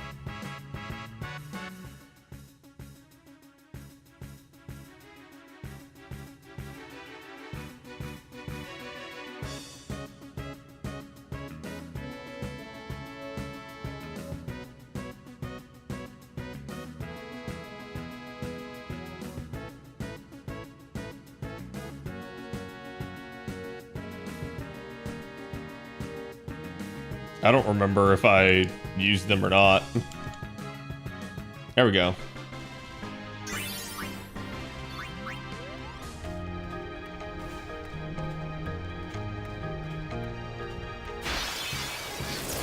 Couldn't remember if there was something over there in the corner. Well, everybody has their overdrive again except Riku. Riku's gonna be the hard one to get overdrive on. That just is unfortunate.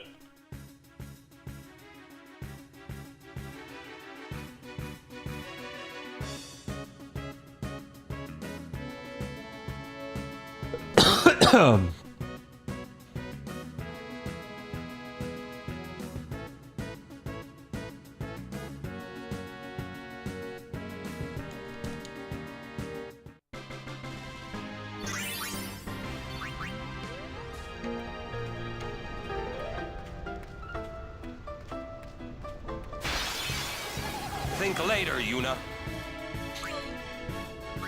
Think later.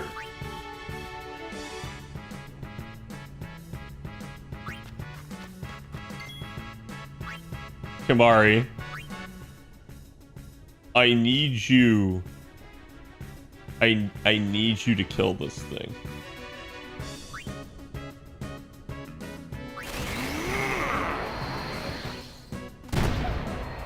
Thank you.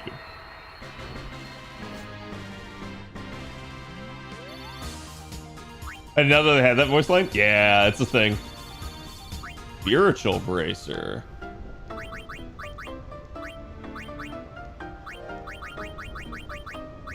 He's got Seekers on, which is just HP. That is MP Stroll on Oron. Oh, that's going to be really useful later. Holy shit. I'm actually just going to give it to him now because who cares about a little bit more HP on Oron? Oron already just has, like, insanely good HP value. Oh, I'm really surprised it didn't put me in combat.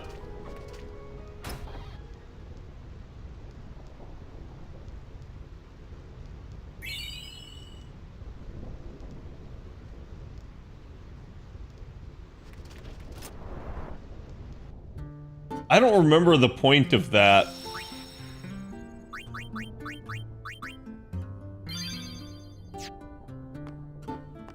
Dun, dun, dun, dun, dun, dun. Yellow shield. Ooh. Oh, that's rewards from dodging lightning, isn't it?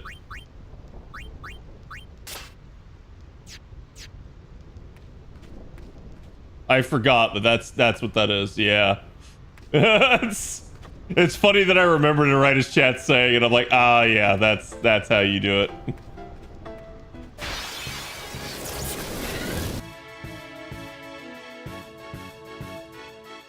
Kamari, kill. Kill.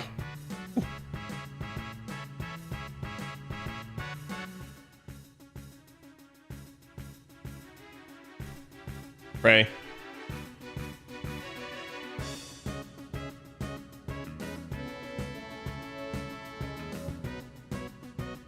Yeah, I'm gonna have a hard time getting them back their stuff.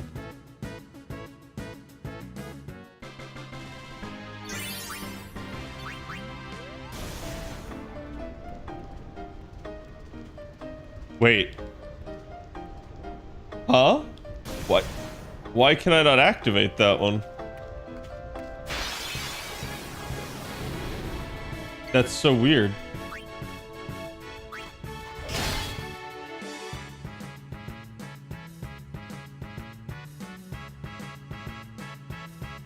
God, she could finish that probably right now.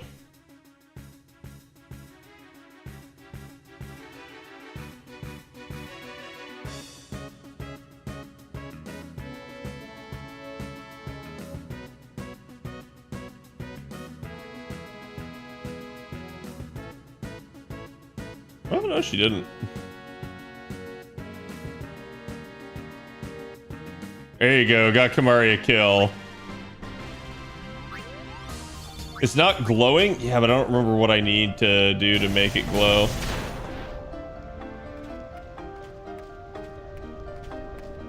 Yeah, there's the other one over there on the right. Oh, this dude. I forgot about this guy. Yeah, Dark Buster's what I need to use on him. Okay, I missed that. Waka.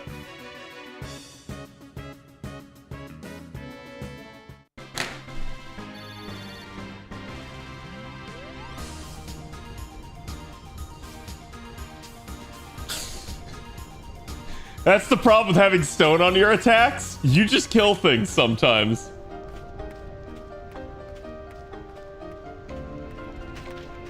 And see, this one I can activate.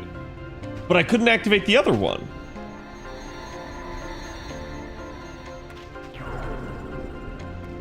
Let's go back and let's see if that other one is.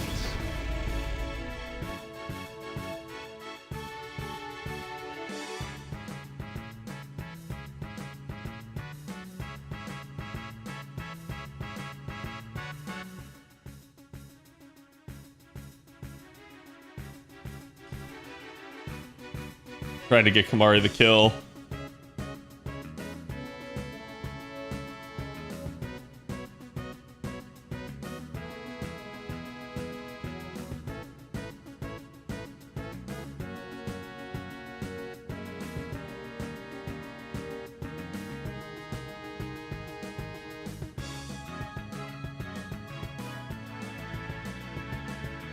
Canceled a meeting with me for the 3rd time today? That doesn't sound good.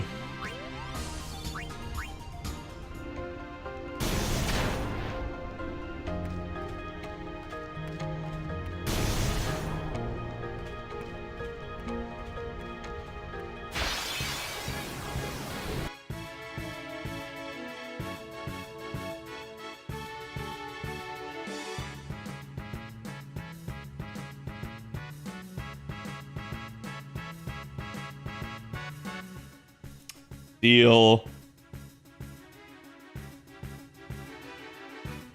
Haste. Quadera.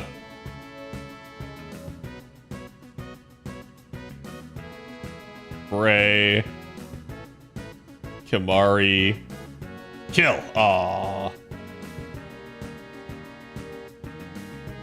Riku. Kill. Aww. Auron, kill. There you go.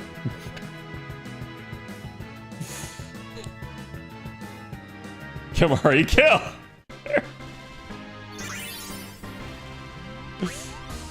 I always thought those enemies were the weirdest. They're definitely odd looking.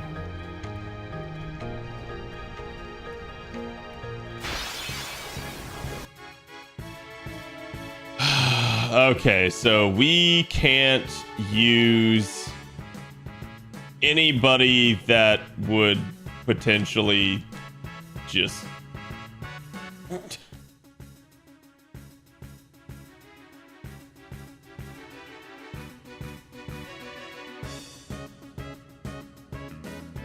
yeah, he freaking hurts.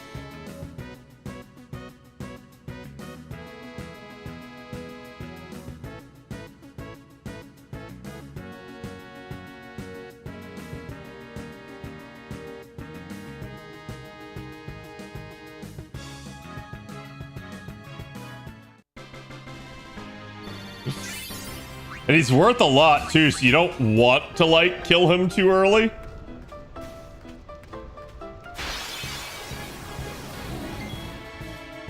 Goddamn.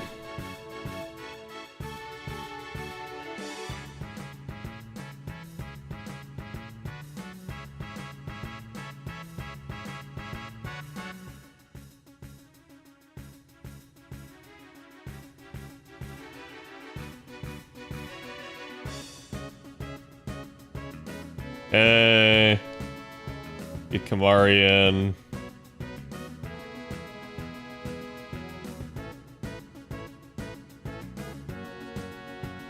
Uh-oh. Kamari taking a nap, chat. I think it's only like the 2nd time I've had a character die.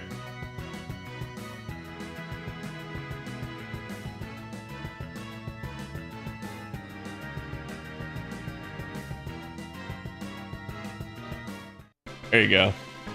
Or just outright killed him. A wee catnap? Yeah.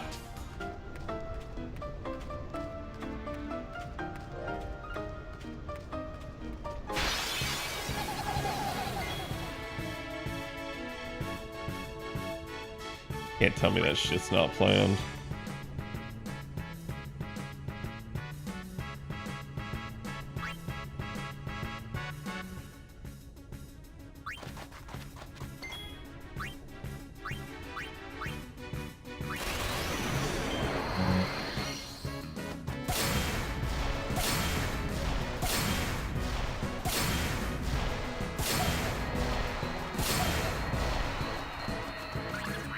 Damn. Uh-oh.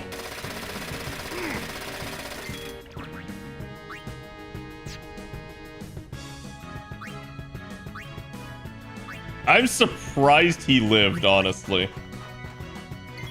I'm actually surprised.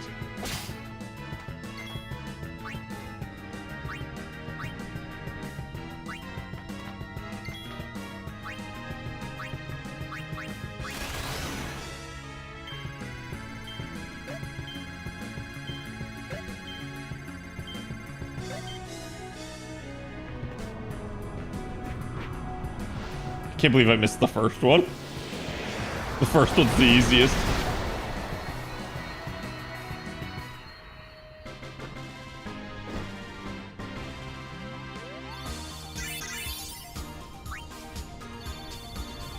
Arm sling, rune rod, and spiritual armlet.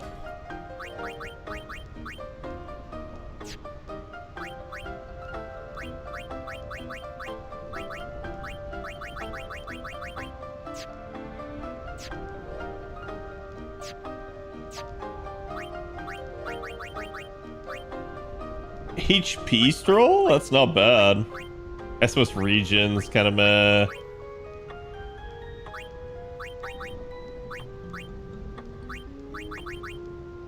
I mean, may as well give him HP stroll because I got nothing better to give him.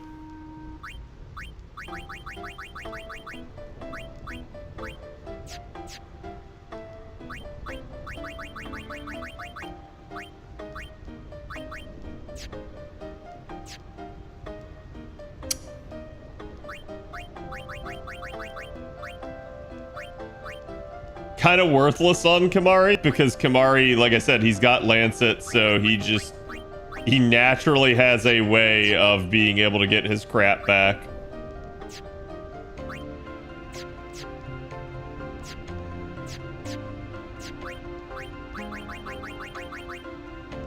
Rune Mog, okay.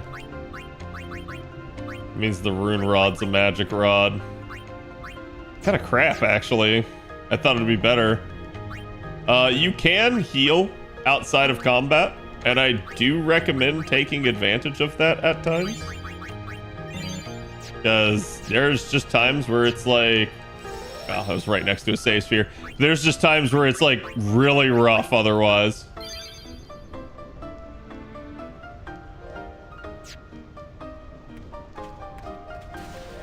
We're almost out of the Thunder Plains, though. You can see Macalania Woods up ahead.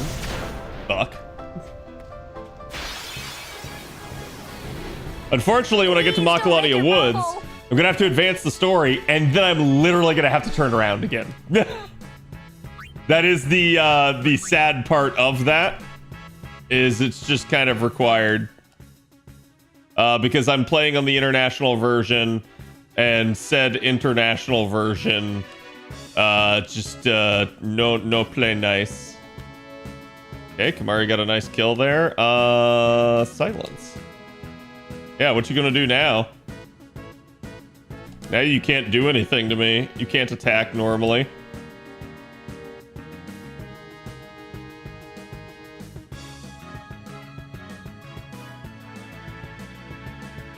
I don't think I used Titus. Did I use Waka? Yeah, I definitely used Waka. I used Kimahri. Fuck it, get Kimahri another kill. Do it again! Ever put a unit in the party she could be heal bot outside of summoning Aeons? Yeah, like... Yeah, it's one of the reasons why I still have the silence word thing on her, because, like, if she ever needs to heal, being silenced, it would just cripple you and get you I killed. have something to tell you. Oh, no. We're almost out of here. Let's go. I have to say it now. Over there.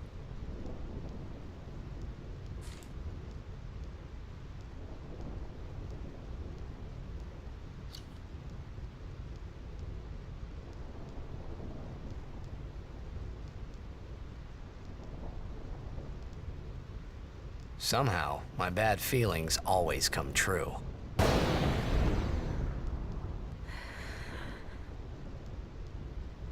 I've decided to marry. I thought so.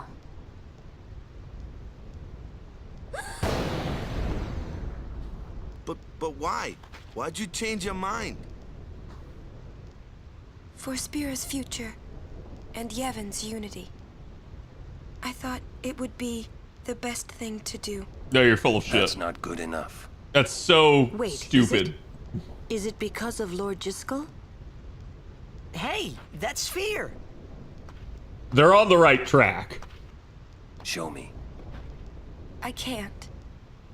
I must speak to Maester Seymour first. I truly am sorry, but this is... it is a personal matter. No, it's You're not. kidding, huh? This is the one, like, point of contrivance in the entire story as far as I'm concerned. This was, like, forced, basically, so that you couldn't figure it out and you couldn't prevent the event from happening. Because literally everything bad that's about to happen, all because she just didn't tell her companions. If she had told them, it'd have been fine. As you wish. I'm sorry. And considering they're her guardians and she's thing. trusting them with her life, she I won't should quit my tell them. pilgrimage. Then it is fine. Wait a minute, Orin. You don't care? I mean, you're not gonna stop her? No, I'm not. As long as she is willing to face sin, all else is her concern. That is a summoner's privilege, as long as she journeys. I can't tell you about a marriage. Nah. It's not even about a marriage. It's more But like, that's- why? The fact that they don't know why is a major problem. Yuna, just one question. Can't you just talk to Maester Seymour?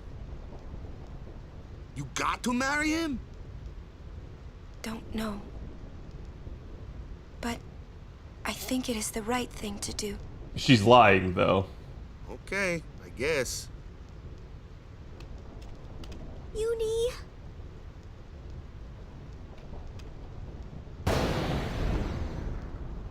Quiet!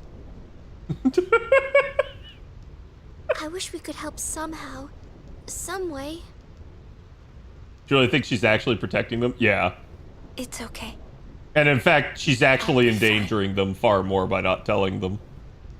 She says I'm sorry. He says it's fine.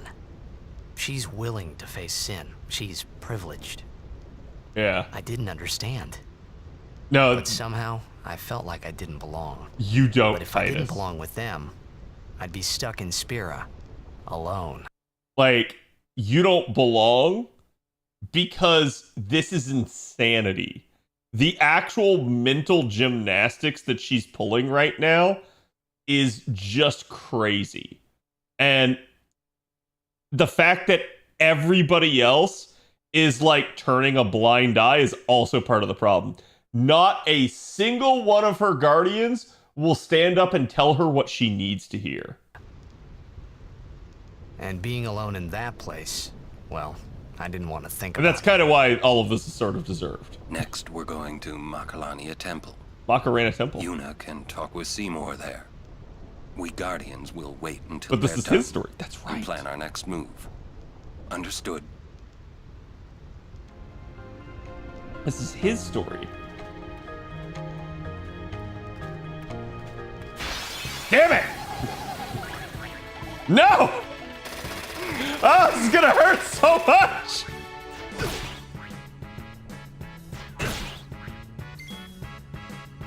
Alright. Alright. Listen here. You little shit.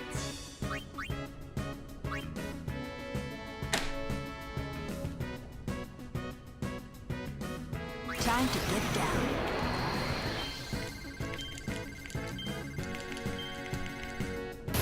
Ah! And that is how you fuck up a controller stick, chat. Oh, it didn't kill any of them. No, come on! Come on,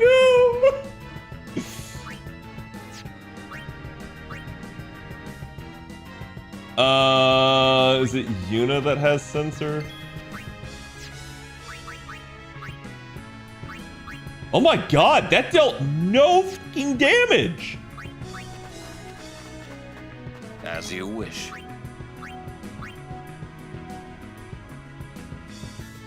You, away!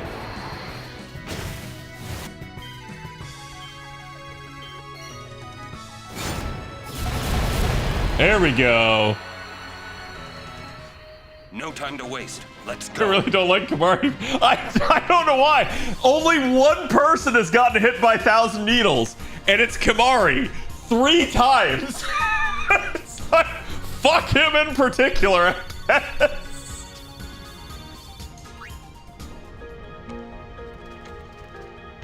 Okay, let's take a look at the equipment.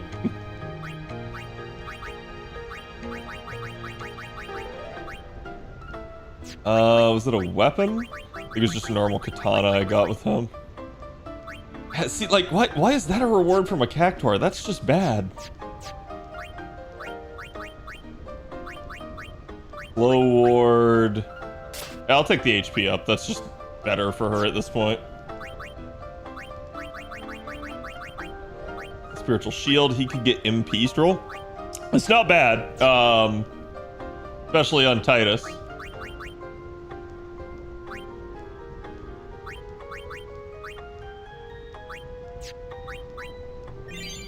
The good part is, too, it just revives people after combat.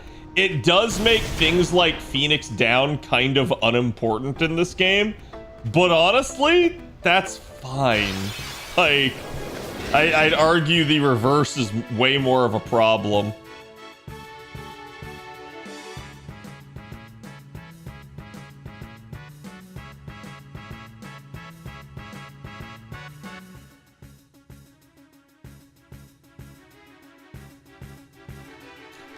Let's Dark Buster him at least, so yeah. God, they fucking hate Kamari, man. There we go. They really fucking hate him! I don't understand! It's getting comical at this point. It's like, yeah, but why?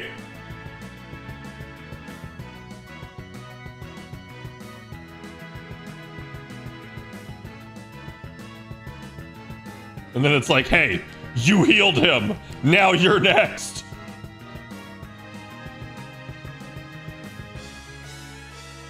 Did I even use Kamari? That is kill. Damn. That is used one job. Cactuars hate furries? I guess. It's kind of odd. What's up, Cece?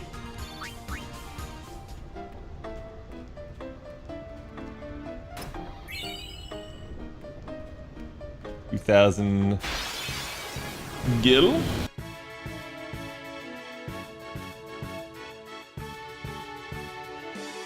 Let's do Oron instead here. Because that Thundara ain't doing shit.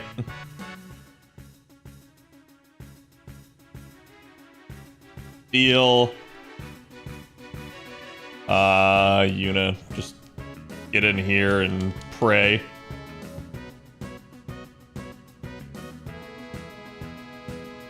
Did I use Lulu? I don't remember.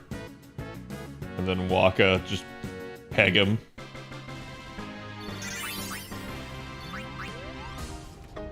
You need to dodge 200 times in a row. I'm not doing that yet. This is just me crossing the Thunder Plains for the first time.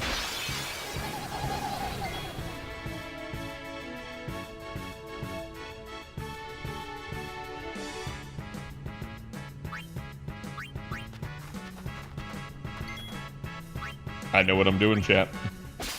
I know what I'm doing. I know what I'm doing. I know what I'm doing.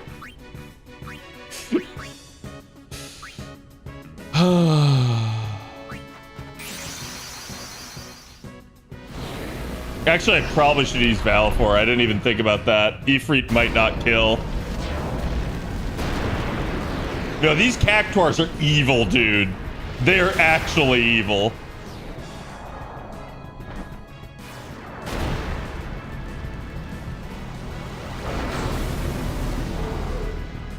Will you help us? Ifrit, I choose you!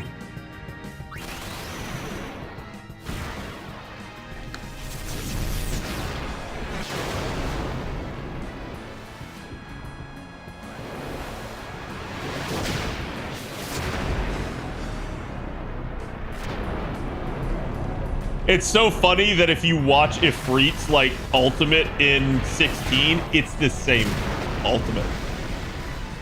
It's just higher quality. Ooh, wow. Bro did 999. He hit limit break. Well, he hit the limit, but Cactuar Spy and a katana. Wait, what's Cactuar Spy? Initiative for Lulu? No, that's actually broken. Lulu is like one of the slowest people in the game. Giving her initiative is like, holy crap.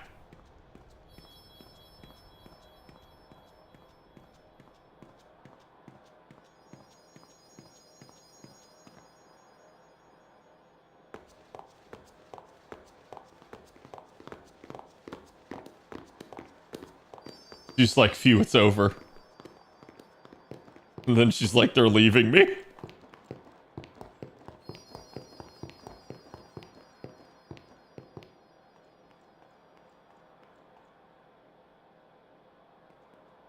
Yeah, this is an interesting scene. You're worried about Yuna. Of course he is. Of course I'm worried about her. What is she thinking? Even if he didn't have a answer would be, sexual attraction to in Yuna, exchange for agreeing to marry him, they should all be she worried hopes to about her. negotiate with Seymour. Negotiate what? I wonder. What? All by herself? She's strong, but Seymour is the better negotiator. She's strong, but she's naive. Well then, why don't we do something about it? That's what he really should have Yuna said. wants it this way. I just don't get it. Doesn't she trust us? On the contrary, she doesn't want us caught up in whatever it is she's planning. Which is stupid, because there's just no way that wouldn't happen. That's what I thought. But that makes me worry even more. She could just tell us. That's the way she is. And that's why She's this is a naive, problem. Serious to a fault, and doesn't ask for help. You're probably right. Yuna's easy to read. Also, she's not serious to a fault. Yeah, she That's is. actually incorrect. But hard to guard. Because if anything, we see that she actually cuts loose very easily.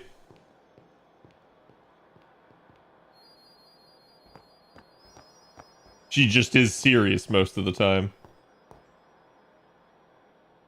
Slowpokes! Sorry. It's funny how calm I was. Maybe it was because I'd realized that Yuna wasn't marrying Seymour for love. Not really.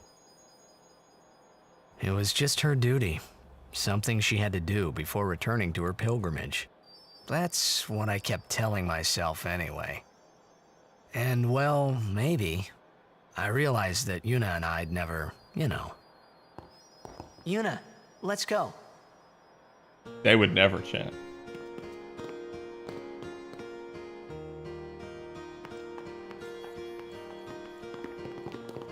So, I love this because this is actually like textbook, like how to attract a girl. Stop caring. He's like, yeah, he's like, I guess I realized I had no chance. And it's like, that worked. It's when he stopped protesting and he just let that shit happen. It worked. All right, chat, that's going to be where we're going to stop for tonight. We got through the Thunder Plains. Like I said, I'm going to have to go all the way back across it again. But basically in Makalania here, there is a battle that you have to do. And after that battle, you unlock the quote-unquote Ject Spheres. I have to go all the way back and collect all those. Because if I don't, I have to wait until I defeat all the Dark Aeons in order to get them, which is not good. Because some of them unlock stuff. But yeah, we're going to go ahead and end it here. Let me see who all's on. We'll be back tomorrow. We have all the Berserker stuff. Again, Mr. Two Love Trouble is going to be streaming that morning. So definitely make sure to check him out.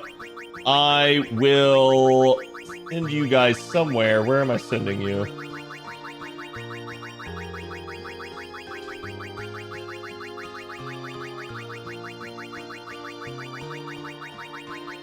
Looks like I am sending you guys over to Mr. Fox for us. Good. Hope you guys enjoyed. Have a good evening. Go give Fox my love. And don't forget, check out our new videos on YouTube. Join the Discord. Always happy to have you guys. And I'll see you for the next one. Good night. Peace.